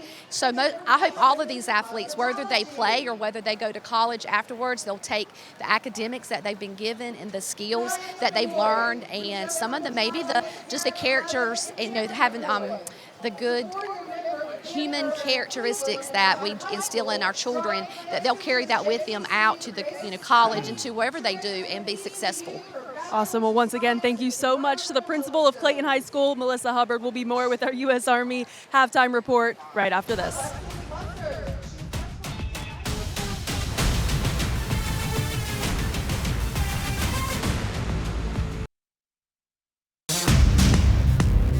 You're watching the U.S. Army Halftime Report. The U.S. Army, be all you can be.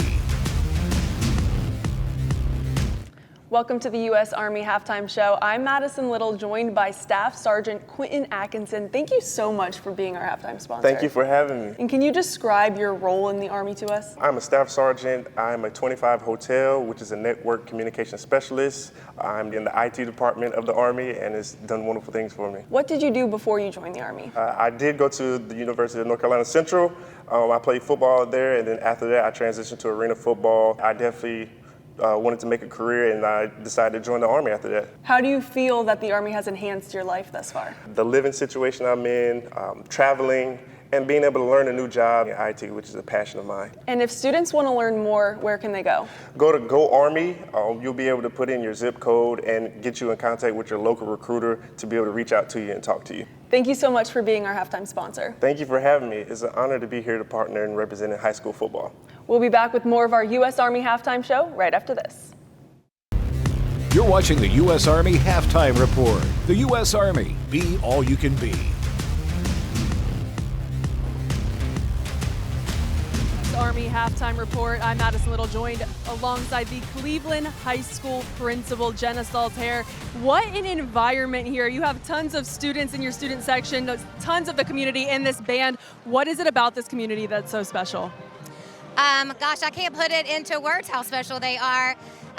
They just impress me every single day. First of all, this environment. I don't know how many people are left in Johnston County tonight. I feel like they're all here. It's just amazing for Clayton and for Cleveland. But the kids here just, I can't say how proud I am to be their principal. I say all the time, the best thing about Cleveland is that we're just not great at one thing, we're great at many things. We're not just successful in athletics. Our band just won Band of America Regionals in New Jersey, one of 3 high schools ever in the state of North Carolina to do that. We're successful in academics, we excel in the arts, and so yeah, they're just amazing. They're just amazing. Our student section tonight couldn't be more proud of them all in the red, so it's a great atmosphere. And to be part of Friday Night Rivals, what does that mean to you as the principal of this community? Like I said, couldn't be more proud. I enjoy Friday Night Lights. I love being on the sidelines here. They say I coach, so I'm a little hoarse because I've been screaming so much, but I love having you guys here. It's just, like I said, great for our community. We both have addresses in Clayton, North Carolina, so it's just a wonderful night for us all. Well, I can promise you guys the most involved principal on the sidelines, but let's go back to the booth for some first half highlights. All right, thanks a lot, Madison. All right, Jay, first half was interesting.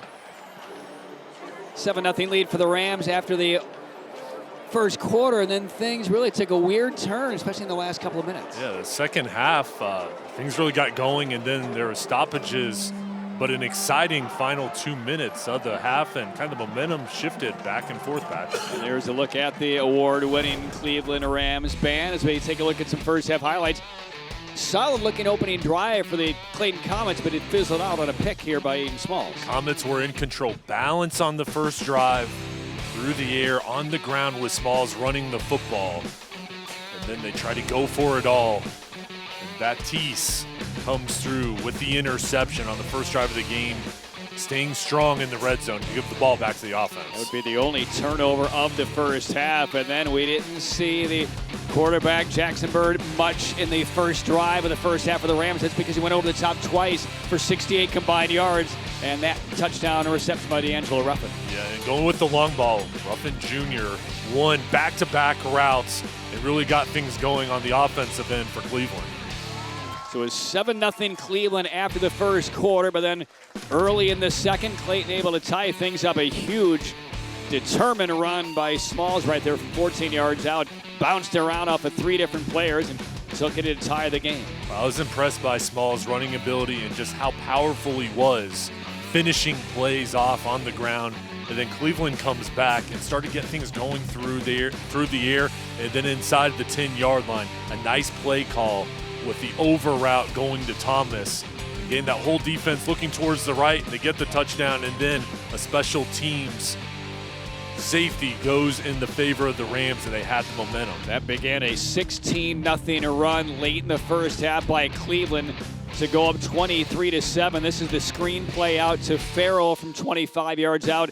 And with 25 seconds left, it was 23-7 Cleveland. It looked like that would be the end of it until Demarius McCoy stepped in on this kickoff return that lasted, only 93 yards for a score. And McCoy gave his team a huge lift because they had to have this. They needed something positive. They couldn't just go into the halftime break with nothing happening. They only had 12 seconds left, and he made it happen. This was huge and got Clayton back into the ball game with some confidence going into the break. Yeah, still a 2-possession game, but a whole lot more confidence for the Clayton Comets. Let's look at the first half stats. Almost a 100-yard advantage for Cleveland on those 2 big plays early in the first quarter. Well, the difference has been the passing game for the Rams. Both sides running the ball and Clayton controlling the time of possession, but those big plays over the top really benefited the Rams. And then the 1 turnover for Clayton, 0 for Cleveland. That's been the difference. All right, it is a 23-14 lead for the Cleveland Rams at halftime, and this is our Friday Night Rivals regular season finale. Now let's unveil some of the great highlights from across the country on this last Friday Night Rivals of the season. The best Thursday Night Lights and Friday Night Rivals highlights from across the country. Isaiah Hopewell to do the kick, but they fake it. They're going to have something good happen here. They throw it and complete it. Down the sidelines. No flags. Touchdown, Judson Rockets. Holy cow, look at the Judson sideline. They are going nuts. Don, I'm watching this play going. I'm going, come on, H. He's sprinting down. The first one, now the second one. Onside kick. And it goes right to Riverside. Harry Armstrong throwing out all the stops. The pass rush has generally been 3. Deep ball looking for Stewart, and Stewart brings it home inside the 40-yard line. That's good for 40. Stewart, he'll be a star at the college level and beyond. Shoulder lift. Kostoff, 230 pounds. Watch this right in here. Boom. Going for 2. 2 unbeaten records on the line. Throws left side. It's caught. It's caught, and Ravenwood wins. And Ravenwood is 9-0.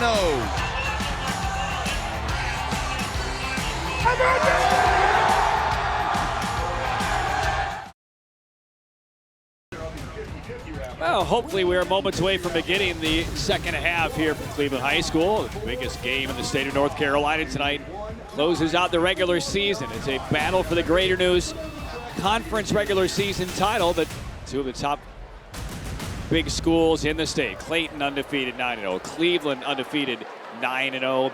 And at the break, Jay, it's 23-14 Rams. All right, let me talk about the elephant in the room right now. We are getting word that because of the illness, which led to a stoppage in play late in the second quarter and then the ultimate flipping of the field, the treatment of the grass around the 20-yard line has been taking place during halftime, and evidently it needs to be cleared by a health department inspector or representative, and we're still awaiting if that is going to be the case.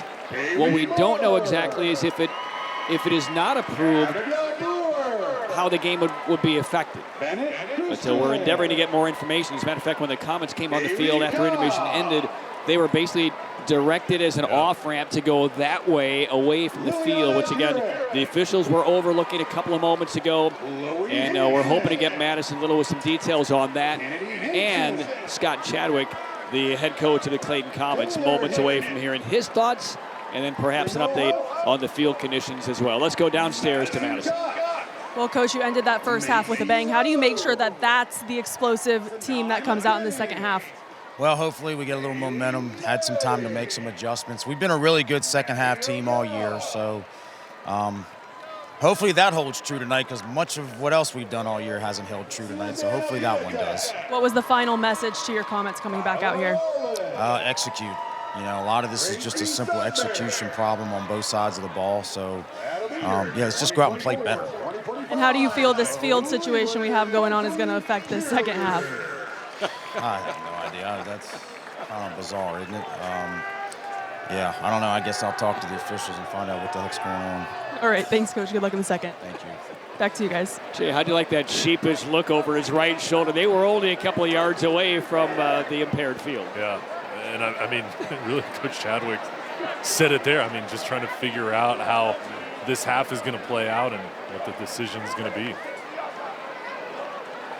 So we are awaiting word, and he's talking right now with Gary Wiley.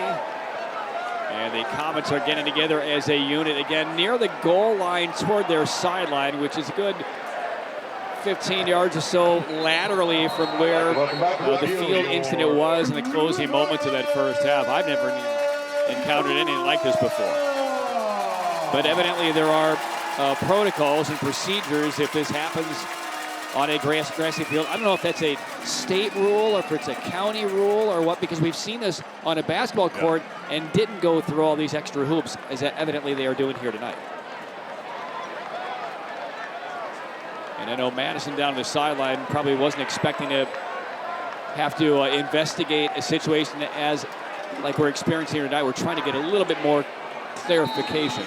And we do now have word that the field has been approved, has been cleared, and we will play a 100-yard football for the rest of this one unless something else happens. Here we go.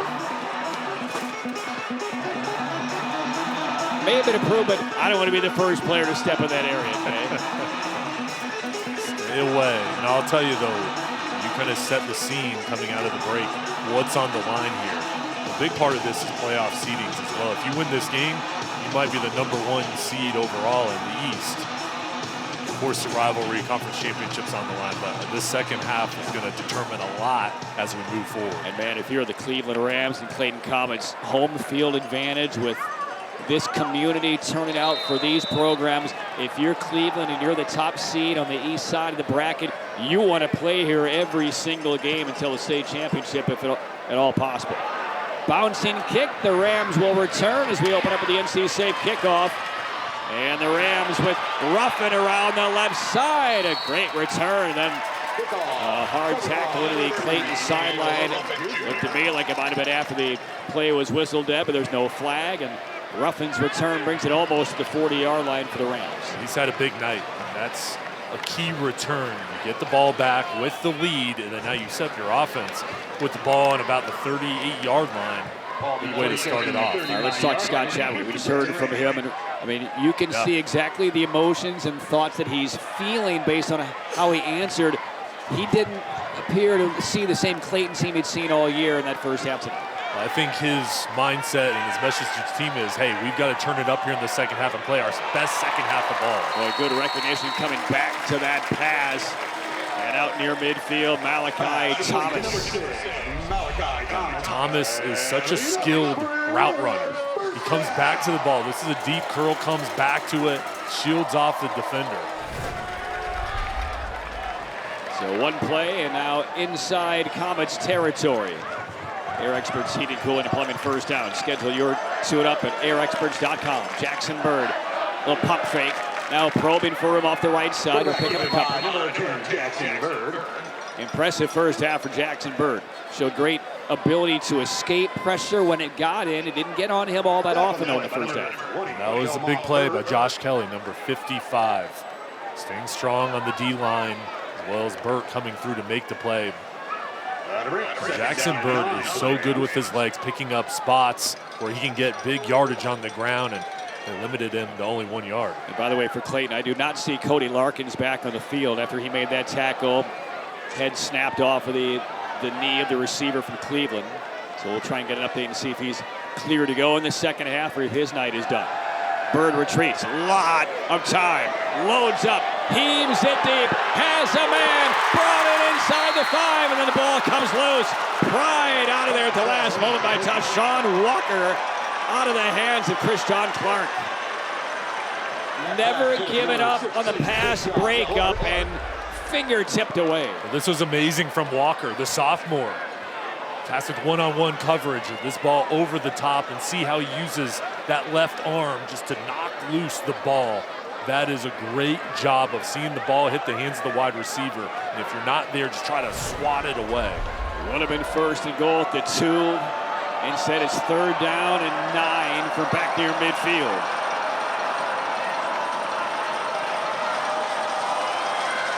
Three receivers at the top. Bird rolls left, pressure knifing through. Bird again escapes, throws over the middle, and connects again. Oh, on the ground. It was through the hands of Crooms and nearly picked off by Clayton. Ruled, though, incomplete. This is just an amazing job from Bird, stretching out this play, jumping back to the inside. And it was Walker again. The second time now. He goes low here, but he knocked loose the ball. What a play from Walker, the sophomore. And now, how big was that play on 2nd down? The breakup by Walker now leads to a punt from near midfield. Just the second of the game by the Rams. Little pressure. It's a high hanging spinner. And off the fingertips inside the 5. Fair catch was signaled for. Now he'll try to return it and brought down around the 15-yard line. 2 flags on the play. I know one will be on Cleveland. Yeah, one is back in midfield. Maybe offsetting. And Gary Weiler will sort things out. But again, on that return of the punt, fair catch was signaled for. Went off of his fingers, had to grab it inside the 5. Then he was able to pick it up and try to return it. That might be the other infraction here. There's a marker down to the 48, another one at the 29-yard line. And the official from right around the area where that ball was picked up is still standing on the far hash around the 2-yard line.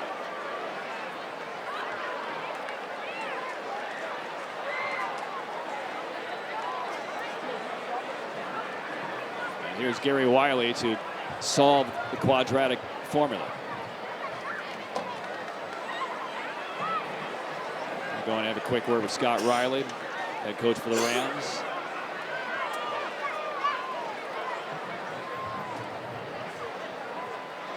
Again, this was a 4th and 9. So get a legal shift against Cleveland. That'll be an illegal shift against the Rams. And then get a holding against Clayton. They will offset. We will and they'll re-kick it. That's about right.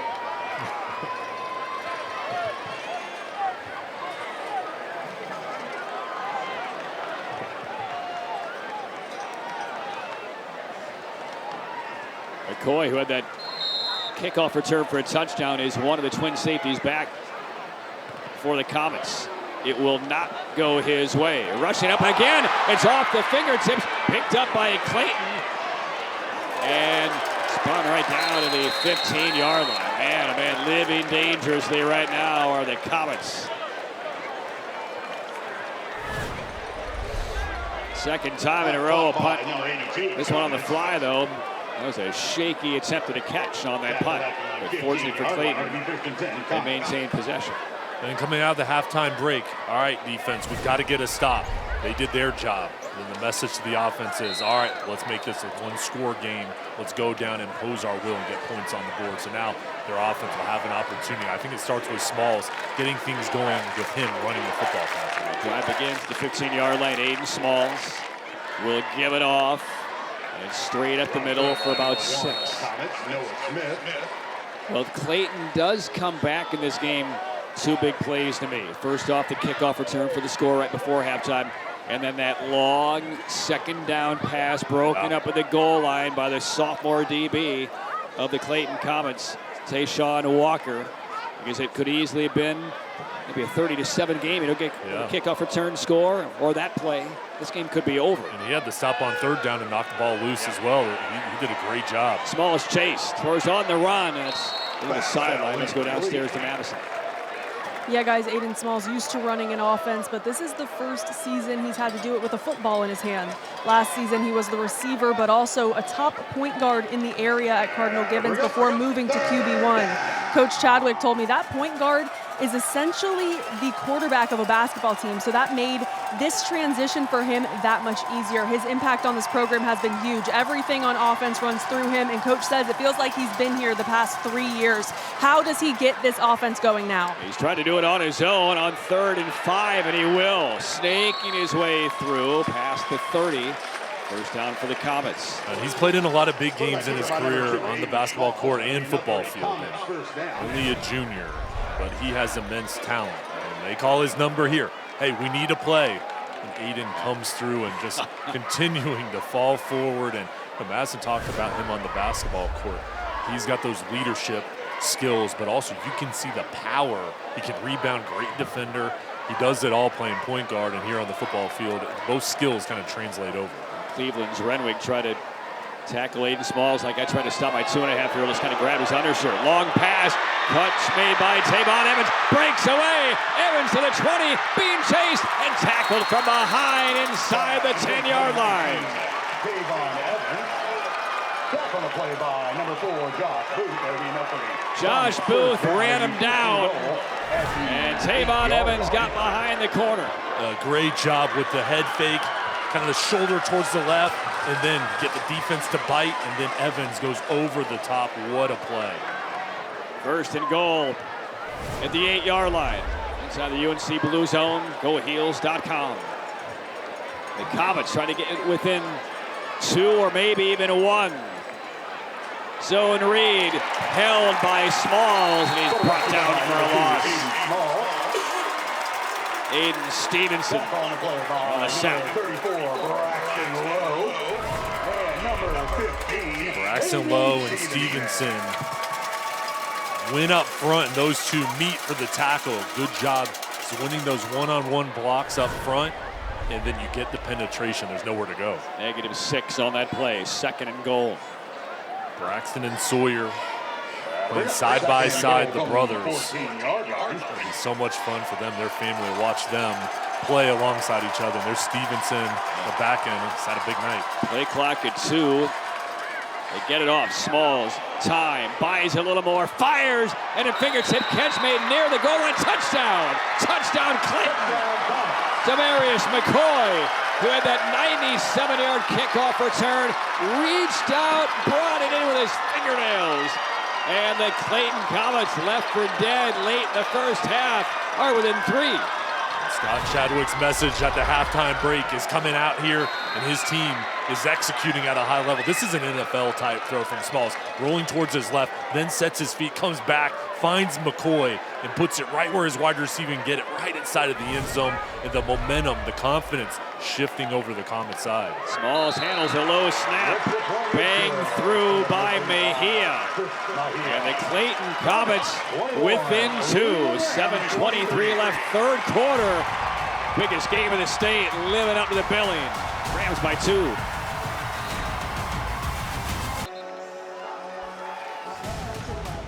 This one tightening up. Rams and Comets both 9-0. Regular season finale. Everything on the line. Conference title, top seed in the Eastern half of the Class 4A playoffs. Rams were looking at maybe a 30-7 lead if they don't give up the kickoff for a score with 12 seconds left in the second quarter, getting the ball. Don't look now. Kickoff return.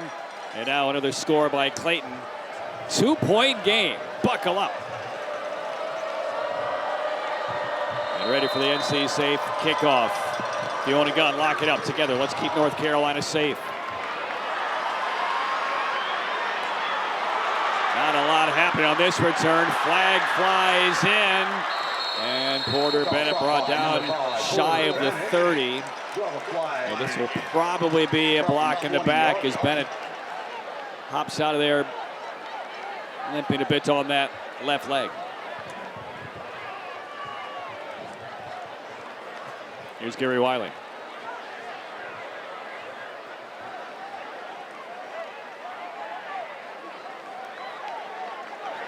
Personal foul, blindside block by Ryan. So personal foul going against the Cleveland Rams. Coming up, fourth quarter, tonight's game. Jay and I will select the U.S. Army player of the game. United States Army, be all you could be. All of a sudden, Jay. Wow.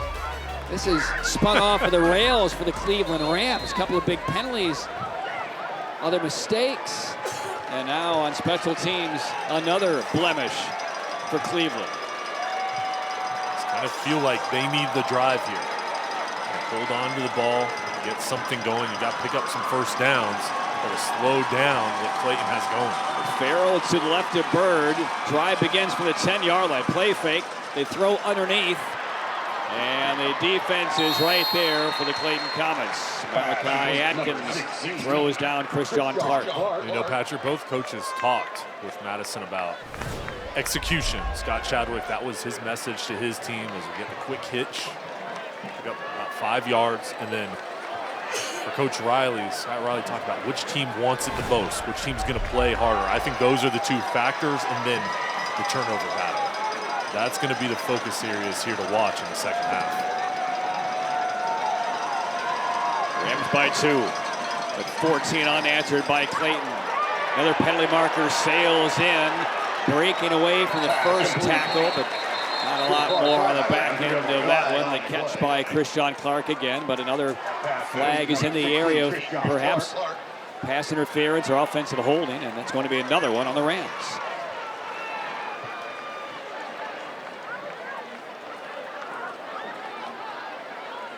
Certainly a lot of concerning elements on this one for Scott Riley and the Rams over the last 7 or 8 minutes of game action here on this one.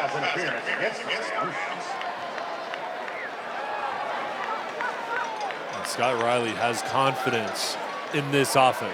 You don't want those penalties, but they've been able to overcome it. We saw in the first half with how explosive they can be and kind of picking the right time for certain play calls. We've seen them use a screen. We've seen them go with the long routes, trying to keep the defense on their heels. Second down, right around the 6-yard line. Bird, pocket collapsing. gets out of the end zone and finesses one up the sideline, and the catch is made. Another marker is down, though, and a second one flies in. Malachi Thomas made the catch. He's kind of finding some space on that near sideline. But two separate markers came out, one back inside the 5-yard line, the other at the end of that play where Thomas was taken out of bounds.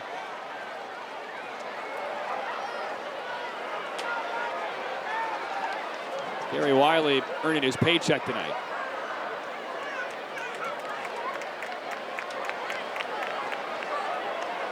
That first one again is in the area of offensive holding. Personal foul both on the offense, I think is what I heard. So both penalties go against Cleveland. One was a holding, the other was a personal foul. So that will push the Rams back half the distance to the goal line. Will be offsetting penalties. Correction, both were against Rams. This will move the football inside the 4-yard line. Keyshawn Stansel, number 8. Only a junior, has offers from Georgia, Penn State, Miami, Florida, Florida State, everybody. He got the pressure, got back there, and forced the hold. Let's watch Stansel. There's a look at DJ Crooms. Second down from the end zone. Bird, here comes pressure. Bird releases, deep ball, in and out of the hands, incomplete. Chris John Clark had an awkward step on the defender. Try to readjust to the pass coming in. Third down. And watch Stansel, number 8. Really a triple team trying to slow him down. Still gets to Bird. See, Chris John Clark just had to kind of slow down his momentum a little bit, turn his shoulders. It wasn't a perfectly thrown pass, but he had space in stride. That's a touchdown. Instead, it's 3rd and 15 from the Rams inside their own 5-yard line. I think Clayton's secondary can play back with the pressure up front and trust that pass rush. Here comes Stansel again on 3rd down. They sling it over the middle. Nice grab made across the 20 and running room for the Rams out to the 45-yard line. DJ Crooms. But most importantly for the Rams, there's no penalty, and it is a first down and a huge 3rd down conversion. Excellent route, deep dig route. Grooms catches it with his hands, then just takes off with the explosive play. 3rd and about 17, and to give up 41. On the ground on first down, nothing for Farrell. And that was huge, not only to pick up the first down, but also, Patrick, if you don't execute there, you punt the ball, Clayton's going to get it with outstanding field position. Scott Riley has the trust that his offense can pick it up. That was an excellent play call to get your star wide receiver going across the middle of the field. I'm glad you pointed out Stansel a moment ago because he is beginning to have an impact driving the left tackle and left guard into the area of Jackson Bird. Flags down. And as this game wears on, Stansel's power and strength and drive, we may see him a lot more in the backfield for the Clayton Comets. This one again goes on the Rams. Pretty clean first half for Cleveland.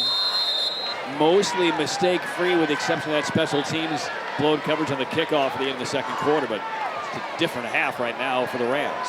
They're making mistakes left and right. Lead whittled down to 2. Defender, you have to watch for the screen, 2nd and long. Quick give, Farrell trying to break through and does, and driving forward inside the 50. And that'll be Farrell for about 13, 3rd and 2. And Farrell, only a sophomore. He's got big potential. You can just see he's got a bright future. Following in the footsteps of Marion Hampton at UNC. There's a tradition at Cleveland, that running back room, and he's had a big night tonight. 3rd down for the Rams inside Clayton territory. 4:15 for the 3rd quarter. Rams lead 23-21. 4-man rush. Time for Bird to the right side. That's a first down. And a little extra on that shove, and there comes the late flag on Mickey Foy of Clayton, unnecessary. Thomas, the first down catch. Tackle on 15. And he's getting an admonishment from his teammates. Unnecessary. But a potent penalty against Clayton. 15-yard penalty from the end of the play. Quick pass to the outside. Bird looks the middle, keeps the safety there, and then goes to the outside. And I mean, if you're the Comets, you're doing such a great job of forcing Cleveland to get out of its own way. They weren't doing a good job of it. You give them 15 and give them extra jolts of confidence and faith. Head and shoulder fake. Pass to this pylon and just incomplete. Zone coverage in the defensive backfield, looking for DJ Crooms, who had some open space. Pass a bit out off target. Back to Tayshawn Walker. The free safety. Watch Bird with the shoulder fake and then throws the ball over the top. 34 flashes in the screen, and you could see a potential big hit if that ball is caught. It just dislodges it, causes a little hesitation to make sure that's an incomplete pass. Now this is around the area of the field toward the end of that second quarter where the Rams had difficulty moving forward here. The keeper, Bird, barrels his way through and then takes a hit around the 16-yard line. Akadra and Krummel with the finishing hits. Third down and a short 3. For Bird, this is senior night now. He'll play on this field again because they're going to have playoff games at home, regardless of the outcome of this game. But you can just see how bad he wants it, how hard he plays. And that's what Scott Riley talked about. Who plays hardest here in the second half is probably going to win. That's a big play from the senior quarterback. Coming up on 3 minutes for the third. Inside the UNC Blue Zone, GoHeels.com. 3rd and 3. Bird, a little inside handoff. Farrell got a hit, and he's driven back, and he'll lose some yardage here. Head nodding by June and others for the Comets defense. That's their first really big third down stop tonight. And decision time for the Rams. And a player down. So we'll take this break ahead of a 4th down play. There is an injured Clayton Comet. Malachi Atkins quickly up. We'll take a break. 4th down coming up for the Rams, late third, up by 2.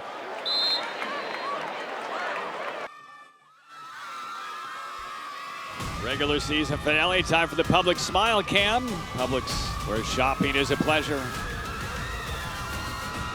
Smiles maintained by the Cleveland Rams cheerleaders. The lead is 2. It's a 4th down and 6 for the Rams, right at the 20-yard line. Late stages, third quarter.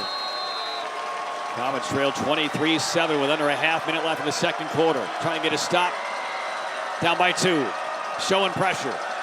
Here they come on Bird. Throws left side, incomplete. Overshooting the wide receiver. And the Clayton Comets get the stop. Very timely call for the blitz, and Clayton brought the house. Cody Whitmer, number 4, up the middle, the senior leader, getting pressure along with the defensive line. And they kept Bird in the pocket and just forced the high ball, and this defense for Clayton does their job. Earlier in the drive, they gave up a couple big plays. Cleveland moved the ball, but in that situation where you've got to have a play, they made it happen to give the ball back to their offense. Jay, I don't know if you would have asked many fans on the far side of the field, the Clayton fans, or maybe the Clayton players, would they have possession with a chance to take the lead in this game the way things were going late first half? They do here. Smalls finds some space. Big room for Smalls, approaching midfield and brought down around the 45-yard line. 35 for Aiden Smalls, and they're immediately into Rams territory. In these big games, your best players have to do something special and step up. This is a play fake. He was looking over towards the right. The defense all shaded over that side. The back side, there was an opening there, and the assertiveness, the aggressiveness from Smalls to see it take off, he gets a big play. Air Experts Heating, Cooling, and Plumbing first down. Schedule your tune-up at airexperts.com. From the 45, Comets football down 2. Noah Smith surging for about 5. Still more work to do on this drive. Scott Chadwick has to be so pleased with the way his team has come out in the second half. His message to Madison was execution. His team is rolling right now. There's a different body language right now, not only from the coaching staff, but from the Clayton players. He is locked in, coaching with passion, and his team is playing well. That kickoff return by McCoy was like a mulligan for the Comets. Second down, big room, and there goes Smith, high stepping toward the end zone, collar down inside the 5. And it's going to be first and goal for the Comets, a game they have not led. Trailed by as many as 16 in the battle of the unbeatens. They're on the doorstep of their first lead. And Smith just takes off, zone read. He saw the hole, he attacked it, he hit it. And great job by Renalyn Renwick, the Air Force commit, one of the top players, one of the excellent secondary players in the state. He hustled down to force the Clayton snap. Down to the 2, under center is Smalls for the first time. He'll bring it home and take it toward the goal line and score. From 16 down late in the second quarter to a Clayton Comets lead late in the third. Smalls from 2 yards out, a head nod, say let's go. And the Clayton student fans who made the short trip believing. Quarterback sneak, when you've got a physical, tough quarterback, he wants it. There's Keyshawn Stansel, the defensive line, everybody in. That short-started situation, the power up front with Smalls and his teammates just plowing their way into the end zone. 2-yard touchdown run by Smalls. To my Original Grills. Elevate your grill game.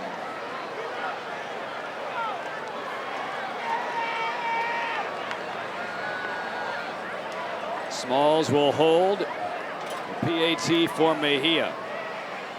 He's only missed 3 all year.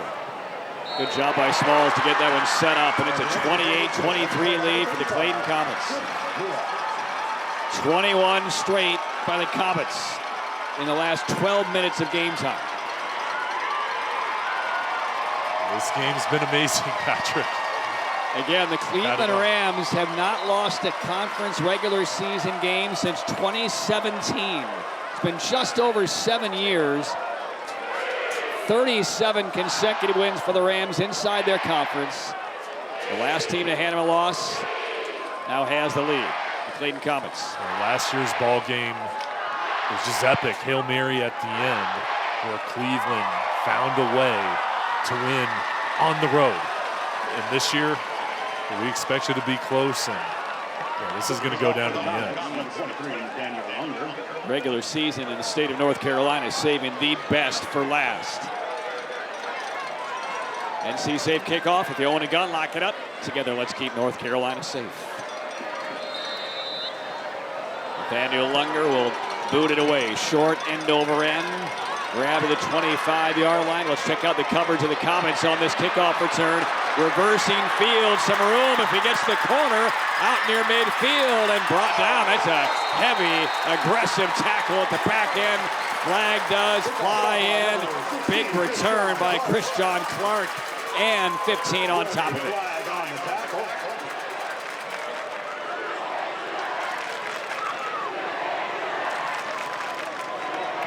That return was scheduled to go the other way. Picked up about 25 yards, and now the personal foul. And Cleveland starts off. This is going to be good field position, even if he's tackled. And Clark reverses the field, sees an opening, gets the edge, and then the penalty at the end is going to move it all the way down to about the 31-yard line. Say that's the kicker, Lunger. The full hand on that mask. Big special teams play by Christian Clark. And now we'll see what kind of reply we get from the Rams. 35 seconds left, third quarter. Trailing for the first time tonight. Comets bring 4.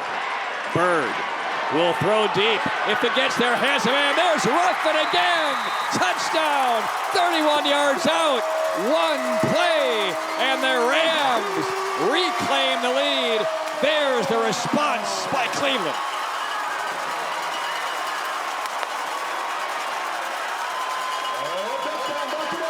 D'Angelo Ruffin Jr. has had a huge night. He's excelled with these go routes.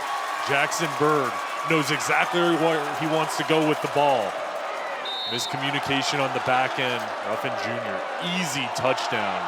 Those two have had the chemistry that you want in a quarterback and wide receiver tonight. 2-point lead for the Rams. They abdicated the lead for 18 seconds and have it back, 30-28. Heavyweights landing, uppercut, body blow, and both teams still standing with 12 minutes to go. And no, there's still a lot of work left to do. And as a player, you have to know, hey, sometimes we're going to have the big play. Sometimes, we're going to face some adversity. How do you respond?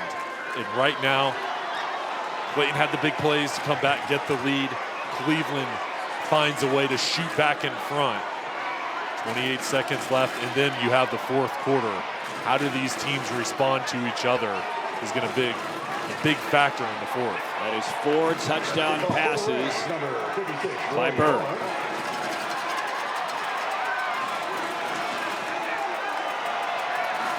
(30-28) Rams. I don't think any of these fans want this game to end.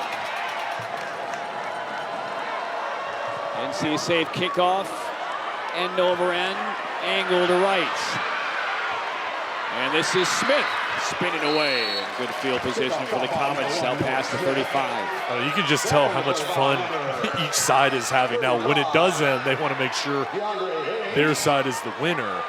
But this is what makes high school football the best. The intensity, the rivalries, the passion of these communities. 23 seconds left, third quarter. Jay, think, to me, you played in a lot of these big games. For Scott Chadwick and Scott Riley, not only is it coaching the remaining 12 minutes, but it's more about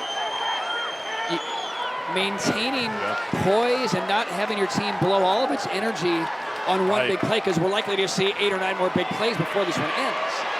Smalls again, escaping, still on his feet. Midfield, Smalls turns the corner and ushers it out of bounds at the 40. He's a difference maker. And Patrick, you said it so accurately. It's about consistency, staying even keeled. And you need it from your leaders. And Smalls, the leader for Clayton, is calm in the backfield, reads the coverage, takes off. You see how he glides. He plays so confident.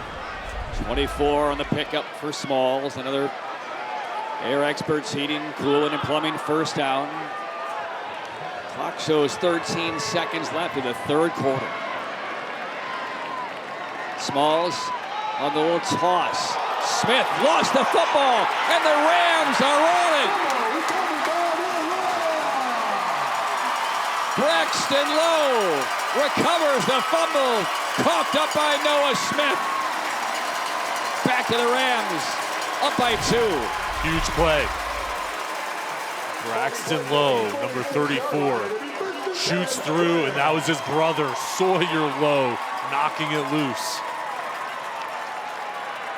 There's Sawyer, knocks it with that right arm, had on a hat, then Braxton picks it up for the turnover. You think that brother combination is dreaming about that kind of collaboration on this kind of a stage? Their dream just occurred. Should be the final play of the third quarter. Bird wants everything, and it's incomplete. And there is a flag coming in. This could be pass interference. The receiver got held up on the chase.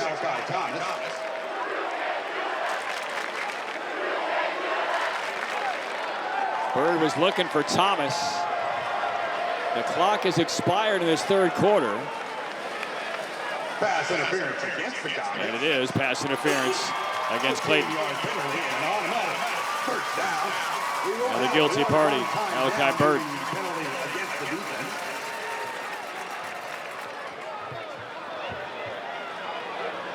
Again, the clock is at 0-0, but they'll have one more untimed play here before this third quarter ends with a penalty.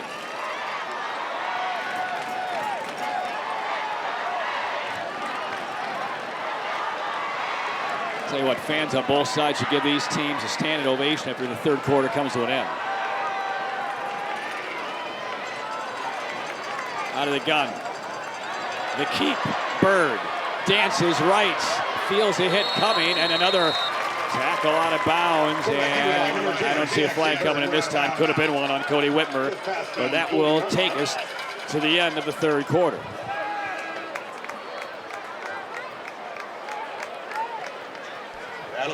Regular season finale. Nothing better than what we're seeing tonight. The two unbeatens, 12 minutes away. Who's going to finish 10-0 conference champs, the top seed in the East? Cleveland by 2 over Clayton.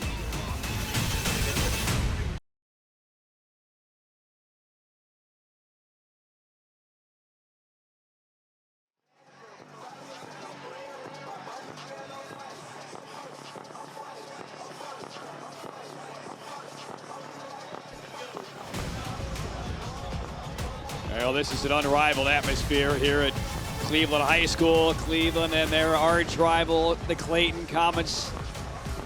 Tell you what, if you are a graduating senior of these two schools, and you have been at the last couple of football games between these two in the regular season, you might remember 25 years down the road. Hey, remember our junior year, that Hail Mary? No, remember the next year what happened?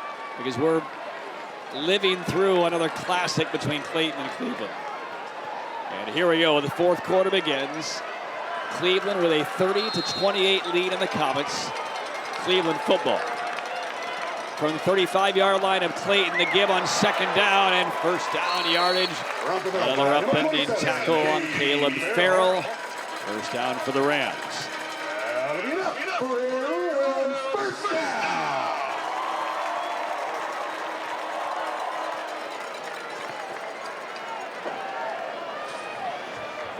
Down to the 24-yard line. Comets had been getting some pressure on Jackson Bird. Bird retreats, he's wanting to throw, and he gets drilled by Stancil. Got the pass away! Ruffin brings it home! His third touchdown of the night! Bird's fifth touchdown pass was Stancil right in his helmet. Touchdown, Cleveland! This is amazing work from Bird. Number 8, Keyshawn Stancil flies in the backfield right into his lap. Stancil hitting him as he throws it. He stays strong in the pocket. Perfect touch over the top. D'Angelo Ruffin Jr. has had a huge night coming away with another touchdown. And Bird's ability to hang in the pocket that collapses, knows he's going to get drilled. It did not impair his belief to follow through and make that pass. 5 touchdown passes for Bird. Let's go down to Madison. Well, Patrick, he grew up dreaming of this moment. He's been on these sidelines and in camps here at Cleveland since he was 9 years old. His dad, the former principal here. So Coach Riley telling us even then, this coaching staff knew Jackson Bird was going to be special. He's been around for so long. And I asked Coach Riley, what do you think his legacy is going to be here? He says, well, hopefully he's the quarterback that is undefeated against Clayton and brings this team to its first state championship. But outside of that, he'll be remembered for what he does on and off the field, guys. It's just amazing the career he's had. In not only is he a great player, over 4.0 GPA, he's going to have an outstanding career at East Tennessee State University. They're getting a star quarterback. And just impressed. Loved watching him play throughout the years, Patrick. But the offense and the offensive coordinator, they know they're not done tonight. 37 points might not be enough for the Rams. That's the way the second half has played out. But 5 touchdown passes by Bird, 3 of them brought in by Ruffin. Set to kick off for the Rams. And 2 of those touchdown passes Bird has made with defenders attacking him from straight on. But stood tall, made the throw. NC safe kickoff. If you own a gun, lock it up together. Let's keep North Carolina safe. Return from the 5. Can the Comets get another big special teams play? Sneaking through McCoy. He had the 97-yard touchdown return in the first half. Nice nifty return through some small kind of spaces up that sideline. for Clayton's offense, huddling up right now before they run out on the field, your mindset has to be, all right, let's confidently go down the field. Let's play our best quarter here. Let's execute. We've already been playing well in the third quarter. And let's lean on our leader, number 2, Aiden Smalls. Cleveland Rams, they just put up 2 touchdowns in 59 seconds after they trailed for the first time tonight. The fumble forced and converted. Comets football begins at the 35. This is Hobbs. Hobbs for about 7. I like how Clayton and Scott Chadwick maintaining their running game. Down by 9, saw the full quarter. Continue to run the ball. You've had a huge edge in the running game tonight, and Hobbs has that jump cut to make it second and about 2 to 3 yards, setting yourself up. Hobbs to the sideline, empty backfield. McCoy, part of the double slot at the bottom of your screen. Here comes pressure from the edge. Felt and Smalls, well, he's kind of dumping up the sideline, and it has his man inside the 50 and spinning down Darion Ellis. Again, just kind of found an open gap of that sideline as Smalls was running out of real estate with defenders surrounding him. Well, Ellis, he also plays basketball as well as Smalls, and those two just kind of connecting, locking eyes, and that flip over the top results in a big play. Down to the 41, first down, airexperts.com. Aiden Smalls has been cool under pressure all night long. His Comets once again trailing by 9.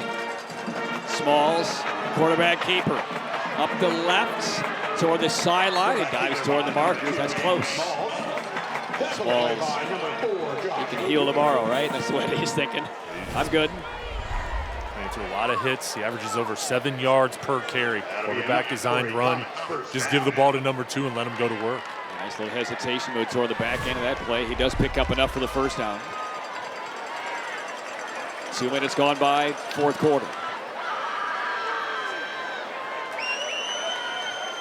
37-28 Rams.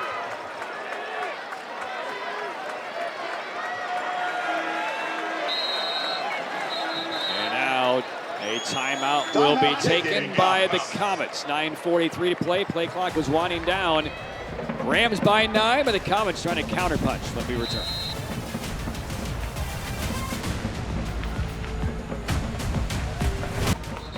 All right, Jay, as we mentioned back in the first quarter, plays are an extreme premium in a game like this, especially now you get into the fourth quarter. You don't want to burn a timeout, but it's a big moment. And a timeout taken by Scott Chadwick as the Comets are beginning to march down the field down by 9. And I like that timeout because these coaches are elite. They know when their team needs kind of a break, reassess, readjust. Expect Clayton to come out here. There's McCoy in motion, the handoff again, Hobbs. Some good yardage there by Hobbs. That'll bring up second down and about 5. Just like how Clayton is taking their time. So 2 timeouts, down 2 scores, but you have the ball. 9 minutes left. No reason to go up tempo. Just continue to play at your pace. Give your defense a rest. You have to execute, though, on this drive. Hobbs will stay in the backfield. Haven't seen Noah Smith in the backfield since the fumble a couple of moments ago. Hobbs again protects the football, strung out, keeps his balance somehow, and then got knocked around like a bumper car on the 28-yard line. The hit by Jalen King. King, the junior, he runs a 4.5 40-yard dash. Impressive athlete. You can see he loves to hit. Lost a couple of yards, third down. But you're down by 9. Certainly 4-down territory. Again, Hobbs stays in the backfield for the Comets. Smalls, pressure from behind, lost the football toward the sideline. It rolls, and it's into the sideline. That was a live football. And it slipped out of Aiden Smalls' hands before the arm came forward. Big loss, though, and it's 4th down.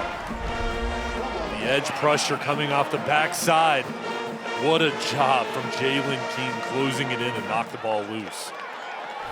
Well, we assumed it was 4-down territory prior to that play. It will be, but now it's 4th down and almost 20. They need the 21-yard line to keep this drive ticking. Aiden Smalls needs time to throw. He has it. He loads up, and he throws into traffic, and it's knocked away incomplete off the hands of Demarius McCoy, who took a bit of a late hit, but no flag. Good sportsmanship by the Rams, but the Comets turn it over on downs.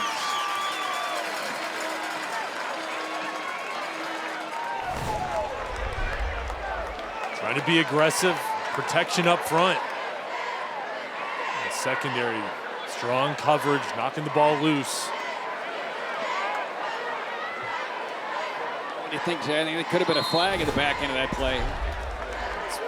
A little bit of shoving going on. Excellent effort, meanwhile, by Demarius McCoy to come back and even get a chance to get that pass into his hands. Rams football. Bird rolling to right with some blockers, but penetrated well once again by the Clayton Comets. Cody Whitmer, along with June, in on the tackle. Cody Whitmer's been all over the field tonight, the senior leader for this defense.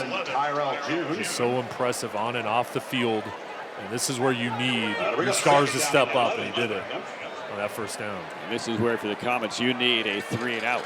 You have to have it. You need 2 possessions, and you need to preserve the clock. Cleveland is going to go slow motion. They're going to use this play clock, take their time to limit the amount of time left in the game. Again, the Comets used that timeout a moment ago. They could come up large toward the end of this one. Second down carry for Farrell. Maybe a couple of yards. It'll bring him 3rd and long. So this is really a must for the Comets defense here, Jay. You have to have it. And if you're a defender, you have to realize, hey, they did run it twice, but you have to expect a pass as well, because just because they've run it twice doesn't mean they'll not go through the air. So you have to know where the sticks are. It's at the 50-yard line. You see the secondary back there. You've got to keep everything in front of you. And in space, you have to make the tackle. D'Angelo Ruffin is at the bottom of the screen. One-on-one coverage with Foye. He comes up tighter on him. 3rd and 9 for the Rams. Comets bring 4. Pressure. Bird wrapped up and lost the handle. It is an incomplete pass, not a live football. Pressure again by Stancil and company for the Comets, and they do get the 3-and-out. He has been all over the field tonight, winning up front, and this was enormous. And as that that was very close. That was close to a fumble. It really was. But it's going to go. The play clock stops, which is huge. Plus you get off the field, but that was very close. So 4th down. One of the top edge rushers in the country. And he talked about his offers: Miami, Florida, Florida State, Penn State, Tennessee, everybody. Georgia is on Stancil. Snap, and it's a fake. It's a fake. There's a pass, and it's dropped. Dropped by the Rams at the 40-yard line. Right in the hands of Jalen King. The optimal time for the fake punt that would have cemented the top seed in the East, but dropped. It is Clayton football. Oh, man.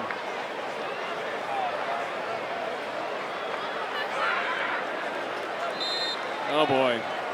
Hands on the helmets of his teammates. They've probably been waiting all year to break out that play.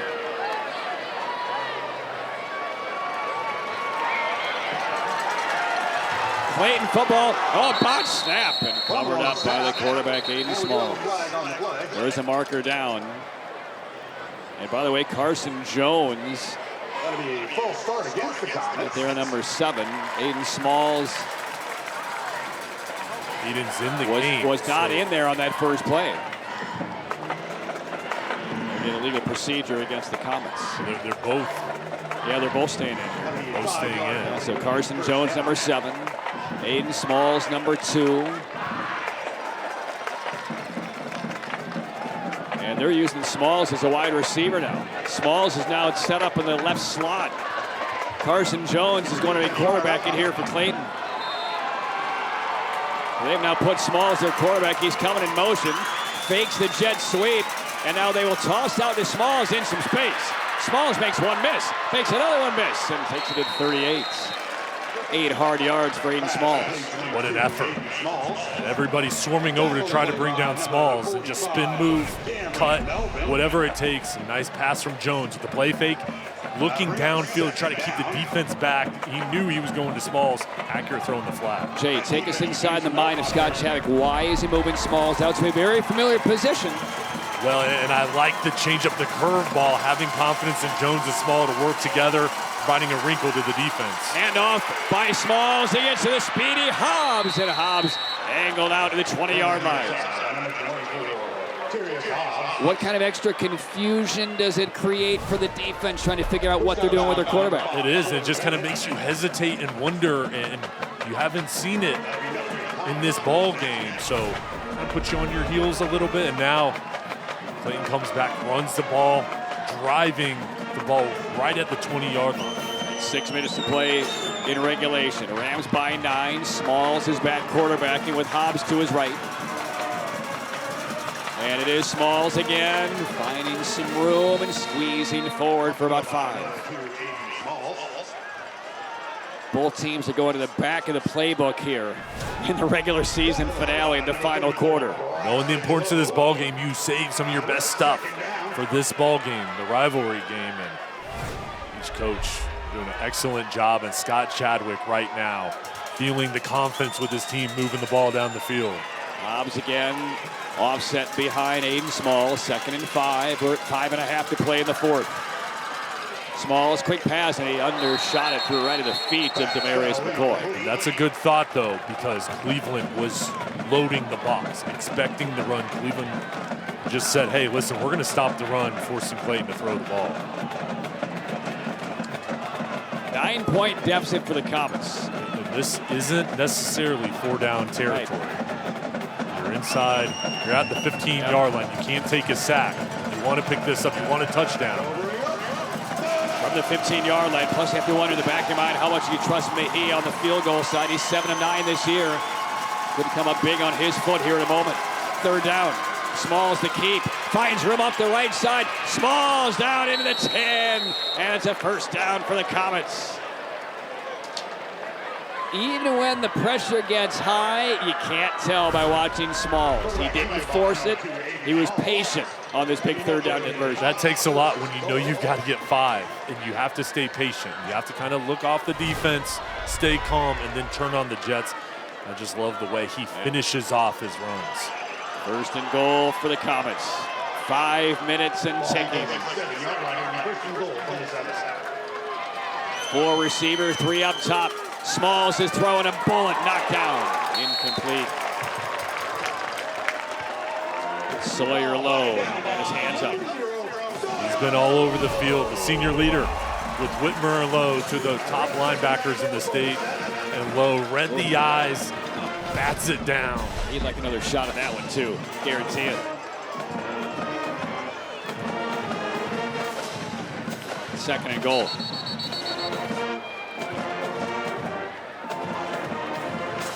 I think they are going to reset the play clock here. Gary Wiley is kind of looking up to the sky, it appears. Is there a drone up there? Oh, it's a balloon flying away. If it were a drone, we'd delay the game, but it's a balloon. It's heading to the International Space Station. We'll play on.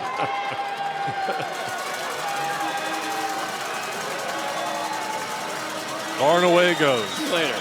Bye-bye. I'll find that in my backyard. Yeah, now. we'll see where it lands. 2nd and goal. 4:50 for the 4th. Breaking in motion, McCoy. Smalls looking his way. Now looks opposite. He's in trouble, and Smalls goes down. Coverage sack by the Cleveland defense. Jalen King put him away. 3rd and goal. And Smalls might be a little banged up. It's a quick motion there, looking to go towards the outside. The pressure gets to Smalls. Stevenson and King. And Smalls is leaving the field. Carson Jones is coming back on. And Smalls checks out. So now Carson Jones comes in. We saw him briefly earlier in this drive.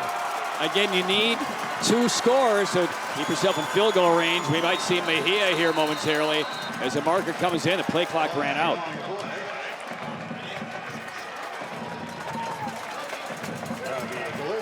It's delay of the game against the Comets.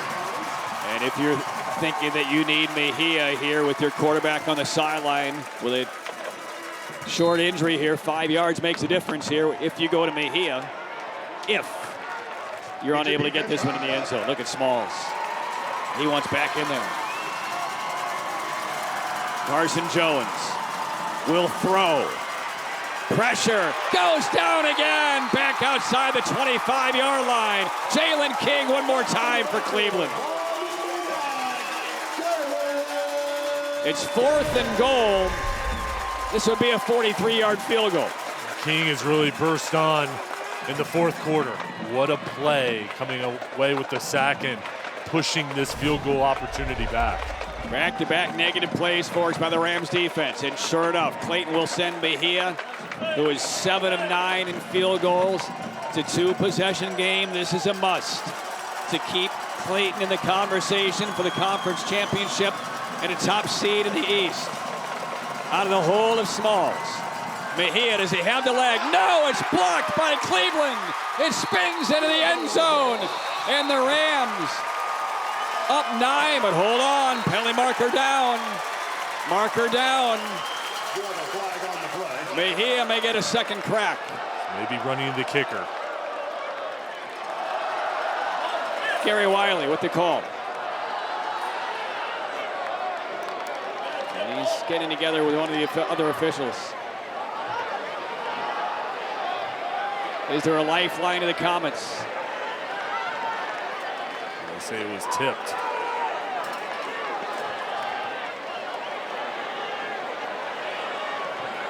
Smalls is trying to eavesdrop. They say we blocked the ball. That's reading Scott Riley's lips. It's a personal foul running into the kicker. Oh, that is a big one. A personal foul running into the kicker.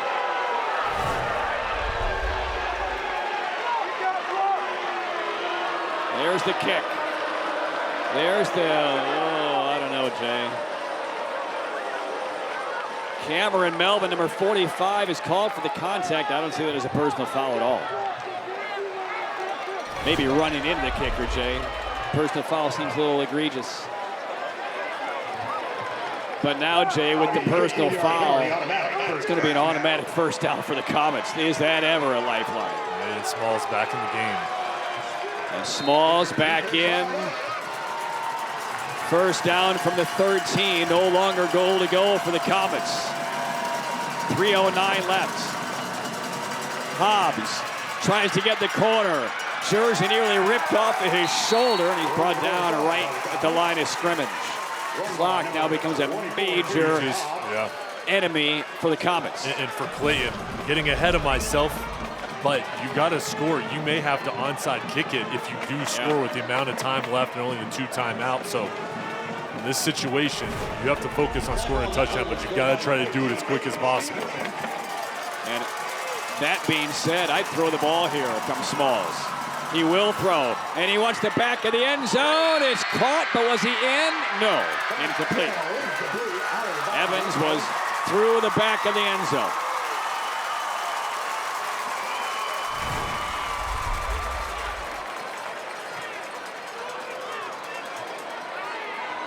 Yep, perfect call. 2.5 to go, a third down. Clayton down by 9, 2 timeouts left. They got a reprieve a moment ago and a blocked field goal attempt. But a roughing the kicker called.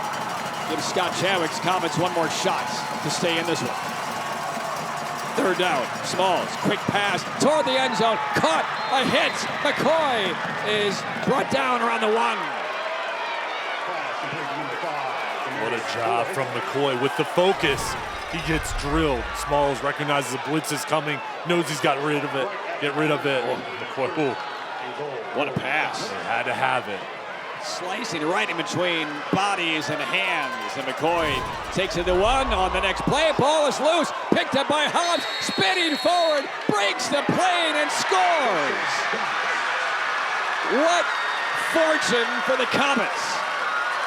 Fumble on the play was picked up by number 24, Terry Hobbs, and Fumbled snap. Kicked back toward Hobbs, who was looking down for it. Found it and spun his way in and scored.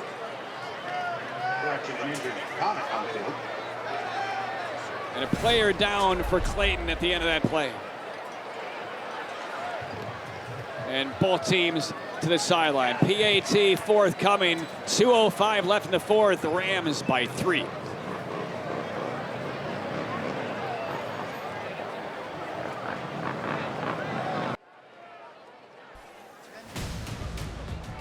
Well, how about Terrace Hobbs finding that loose ball, fumbled, kicked his way. Again, we didn't see much of Hobbs in the first half, but then when Noah Smith fumbled the ball earlier in this contest, it's been Hobbs exclusively. Takes some big dividends there. Injured player for the Clayton Comets walking off of the field, and now it's Mejia for the extra point try. 3-point game. The hold from Smalls, and Mejia makes it a 2-point game. 37-35 Rams. Clayton, 2 timeouts left. Are you going onside kick or kicking deep, knowing you only have 2 ways to stop the clock? We'll look at the Leith Acura game summary up to this point. It's about as even as it gets in total yards. Only 6 yards of separation. The 2 turnovers have been the difference. Cleveland holding on to the 2-point lead, and this is maybe the biggest play of the game to this point coming up here. How will Clayton, what will they decide to do? What do you think he will do? I think in this situation, I think you're going to go ahead and try to do onside here and try to give yourself a chance. I mean, the other issue is, if you don't recover the onside kick or kick it deep and put it on your defense, you're still going to lose 40 seconds because you only have 2 timeouts, because we know the Rams won't throw. So you're only giving yourself a half a minute best case unless you recover the onside kick. So I think if you're Scott Chadwick, I don't think it's a decision here on whether to do it. I think it's how you want to set up the onside kick. And that looks like that's what we'll see. And we will not see Mejia do the onside kick. This is Nathaniel Lunger. So Lunger has 5 teammates to his left. Actually, 4 to his left and 6 to his right. So here at the NC State kickoff, we expect the onside kick, and here it comes. It takes the high hop, but we get a whistle, and this might be offsides on Clayton. And that was that second high bounce that you are paying good money to be able to get off of a kicker's foot. But it is going against Clayton, so marching back 5 more yards, and London's going to have to do it again.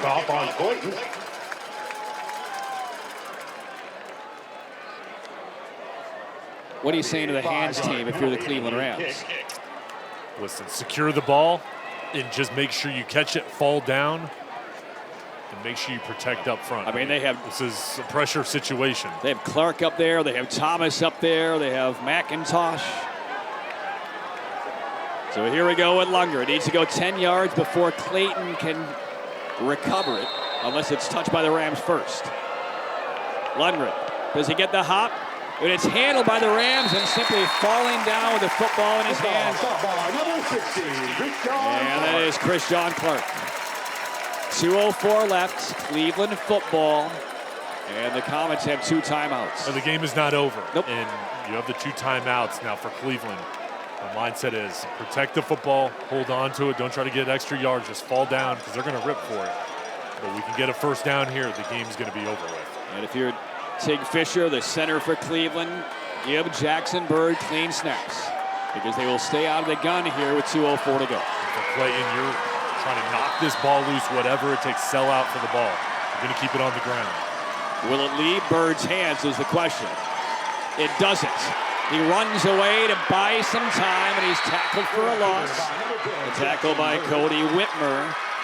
It's going to be a loss of around 5 yards, but he took 11 seconds off the clock, and Clayton calls a timeout. Strong effort from Whitmer, staying on the edge, and then that closing speed to track down Bird. And you could see Bird just kind of fall down into the ball to make sure he wasn't letting it loose as Whitmer. You saw that right arm just clawing for it as he went around it. Jay, we talked about it early in the fourth quarter when we saw Scott Chabot call a timeout on offense ahead of a big play, no question. This is why it matters, because you now have one left. Your defense needs to get you 2 downs before a potential punt. So the play clock, when it's reset, you burned off 35, 40 seconds that you really need. Best case, you're going to get a minute left. That is best case for the Comets.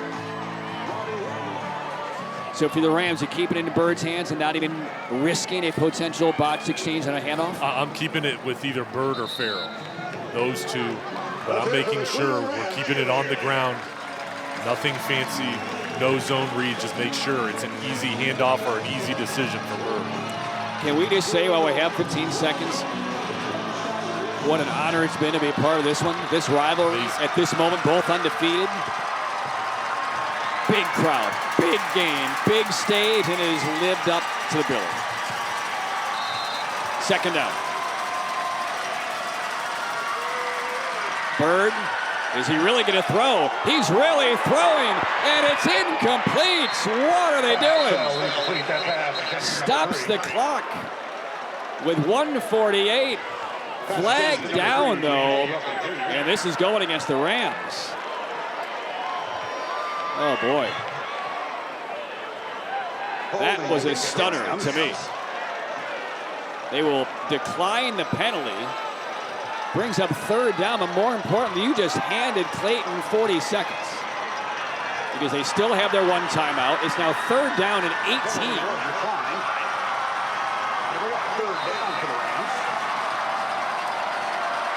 We talked about a lifeline earlier on that roughing the kicker. But now in this situation, do you throw? I mean, it's kind of... I think I'm forced to Clayton to burn a timeout. Yeah. It's a tight formation here. Third down for the Cleveland Rams. Bird, oh, he's throwing again, is he? Here comes big pressure, and Bird goes down! Malachi Atkins flying around the edge from nowhere. And what in the world has happened in the last 2 play calls by the Cleveland Rams? Malachi Atkins, all-conference performer last year, 3-year starter, comes on the blitz. What a play, perfectly timed, bringing down Bird. Clayton takes its last time out. We thought best case, they get the football back, maybe 80 or 90 yards to go with 45 seconds left. They're going to have 1:42 and a stationary clock ahead of this punt by the Rams, where a field goal wins the conference championship and the top seed in the playoffs in the East. I am shocked. This game has had ebbs and flows both ways. And we expected it to be close. We expected it to go down to the wire. I've just been impressed by the level of play on each side of the talent on this field and both programs, but it's going to be special teams, and Clayton's going to get the ball here with plenty of time. Right. Remember, the last time we saw a punt formation by the Rams, they drew up an absolutely perfect fake punt, but the pass was dropped. They will boot it away this time, and it's a short one.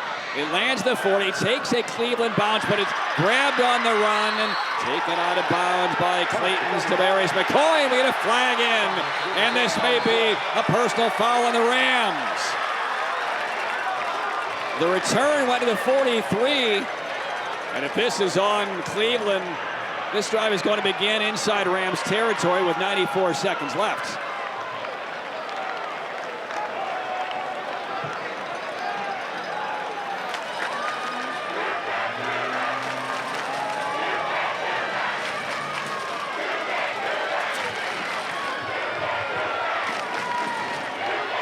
The Cleveland Rams have won 37 consecutive regular season conference games. Their last conference loss over 7 years ago. The last team to beat them, that man's team. They are hanging on for dear life right now. And it's a block in the back is the penalty, and now we have a dead ball personal foul against Cleveland. Holding by the Rams.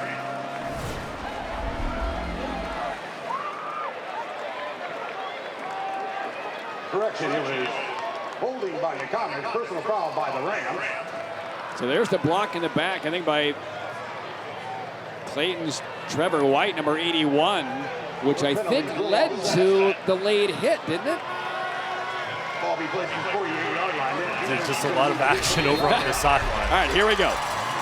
From the 48-yard line of the Comets, they have 134. Down by 2, the 2 top unbeatens. Aiden Smalls faking around, under pressure, and Smalls goes down. Sacked by Cleveland. Braxton Lowe got in there and blows up the play. Clayton is out of timeouts. Big loss. Jalen King and then Braxton Lowe finishes it off along with Sawyer Lowe. Now the clock's moving. 2nd and long coming up. Loss of 6. Smalls will get the snap off with a little more than 1 minute to go. It's in his hands. Looking. Throw it up the left side, and it is incomplete. Couple of yards beyond Darion Ellis. 58 seconds left, and it's 3rd down for Clayton. This is obvious 4-down territory. You have the incompletion. The clock stops for Clayton. Take your time here, regroup, make sure everyone's on the same page. And for Cleveland, I'm bringing pressure. I'm gonna bring an extra defender. And remember, Aiden Smalls had a little issue where he left the field for a couple of plays. Is he at 100%? Rushing 3. Smalls, a lot of time. Big ball, looking for Evans. Just beyond his reach. Marker, though, comes in. This is going to be pass interference against Cleveland. And the Comet fans making the 2-mile drive are delirious. And the Rams despondent on the sideline.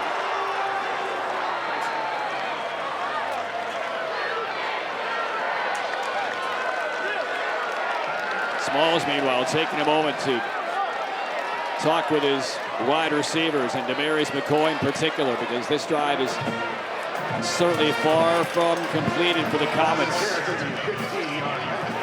Clayton still down by 2. They will mark it off, and it will not be an automatic first down. They'll mark it 3rd down at about a yard from the 43. This is huge. All right, so Smalls goes for it all, over the top. What do you see, a little trip maybe? Not much. Not much there. Maybe the grab on the back, perhaps. 3rd and short. And it is going to be a first down for Clayton. That will at least stop the clock momentarily to reset. 46 seconds left. And they knew they're going to get the clock stopped with the first down. Smalls had to get it. He got it. Now it picks up. It's rolling. All right, clock is running. 40 seconds to go. Smalls quickly sets up the play.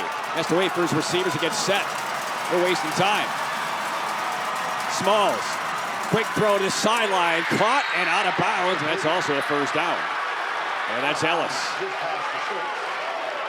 Now, you only need 2. Mejia had a field goal blocked a moment ago. He is 7 of 10 in field goals this year. They are probably about 8 to 10 yards from feeling somewhat comfortable to be in his range. Being quick out here, something towards the sideline. From the 29, Smalls can't take a sack. Hustles away, turns the corner, makes a throw to the back of the end zone, and nobody home.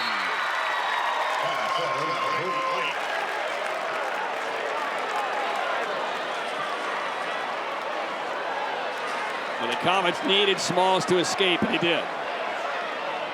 To bring up 2nd down for the Comets. 18 seconds left. Chadwick looking at his play chart. What are we calling here? 15 seconds on the play clock to get it in. The Comets cannot afford a mistake. Rams 37, Comets 35, 2 unbeatens. 2 of the top big schools in the state. in the regular season finale. Smalls with some pressure. Flag is in. Ball is out. And Cleveland has it. Penalty marker down, though. Sawyer Lowe recovers the fumble. If this penalty is on Clayton, Cleveland will defend the title. Here's the call from Gary Riley. And it looks like it's going on Clayton. It's a chop block. It's on the Comets. And the Rams are going to defend the title. They'll move to 10-0 and win their 38th straight regular season conference game in another Cleveland-Clayton epic.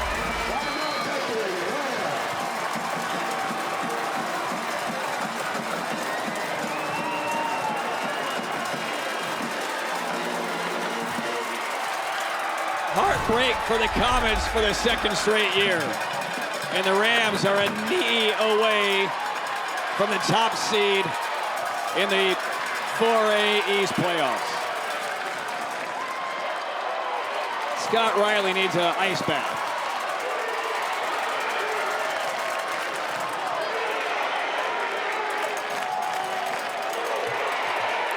Victory formation for the Rams.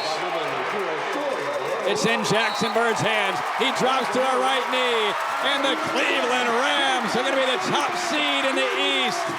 Another unblemished regular season for Scott Riley's Rams. They fight off the Clayton Comets for the second year in a row by 2 points. 37-35, the Rams beat Clayton. Just an amazing game. This is what makes high school football so special. Just thank you to Clayton and Cleveland for the competitiveness, the fan base's passion, the effort out on the field. It's going to be tough for Clayton, amazing feeling for Cleveland, but I expect both teams to make deep playoff runs and have a chance at the state championship. Could they meet again in the regional finals? 37-35, Cleveland over Clayton. We will hear from Scott Riley and the Cleveland Rams when we return. What a night.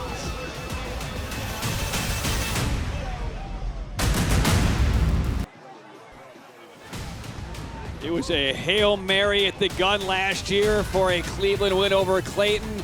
33-31 this year. It's a strip sack with under 30 seconds to play.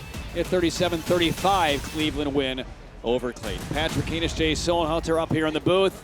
Madison Little is getting ready to bring us what will be a very colorful, interesting conversation with the Greater News regular season champion head coach Scott Riley. Here's Madison. Guys, what a win by Cleveland High School. We have some awards to give away. The first one I'm going to give away is the U.S. Army Be All You Can Be Player of the Game, and that is presented by First Sergeant Melinda Gaither. And our player of the game is going to be Jackson Bird. And now, Coach, we knew this game was going to be one that came down to the wire. What about this team allowed them to be successful in the final minutes? It's pretty simple. We serve a God of justice, and tonight we got that. It's a God thing. And this season isn't over for you guys. This is the most important part of your season. Why should everyone believe in the Cleveland Rams? Well, they got to come here, it looks like, to beat us, and we'll defend our territory, and we'll do our best to play 6 more. Yeah. Well, congratulations, Coach. Here's your trophy.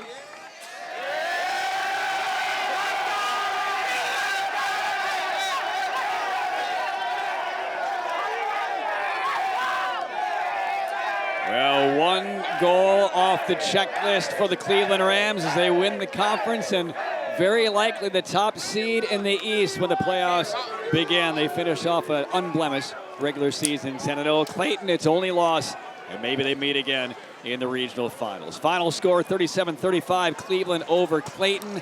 All of us would like to take a minute to thank the great folks at Papa John's, Arthritis Knee Pain Centers in Tatum and Atkinson, who make these games possible for all of our viewers. We'd also like to pay thanks to our great other supporters: U.S. Army, Original Grills, the United States Marine Corps, Air Experts Heating, Cooling, and Plumbing, Leith Acura, NC Safe, UNC, Publix, and NCDHHS. We'd also like to thank the participating high schools and their administrators, Clayton High School and right here at Cleveland. We'll see you again in a little over a month on our WRDC for the NCHS AA Football Championships. Jay and I will be in Chapel Hill for the 2A and the 4A Championships December 20th and 21st. So for Madison Little, for Jay Sohnhalter, our entire outstanding Friday Night Rivals crew, Patrick Kiedis from Clayton, North Carolina. Go vote. Good night from Clayton. Ever since my boots first hit these streets, had to scratch and claw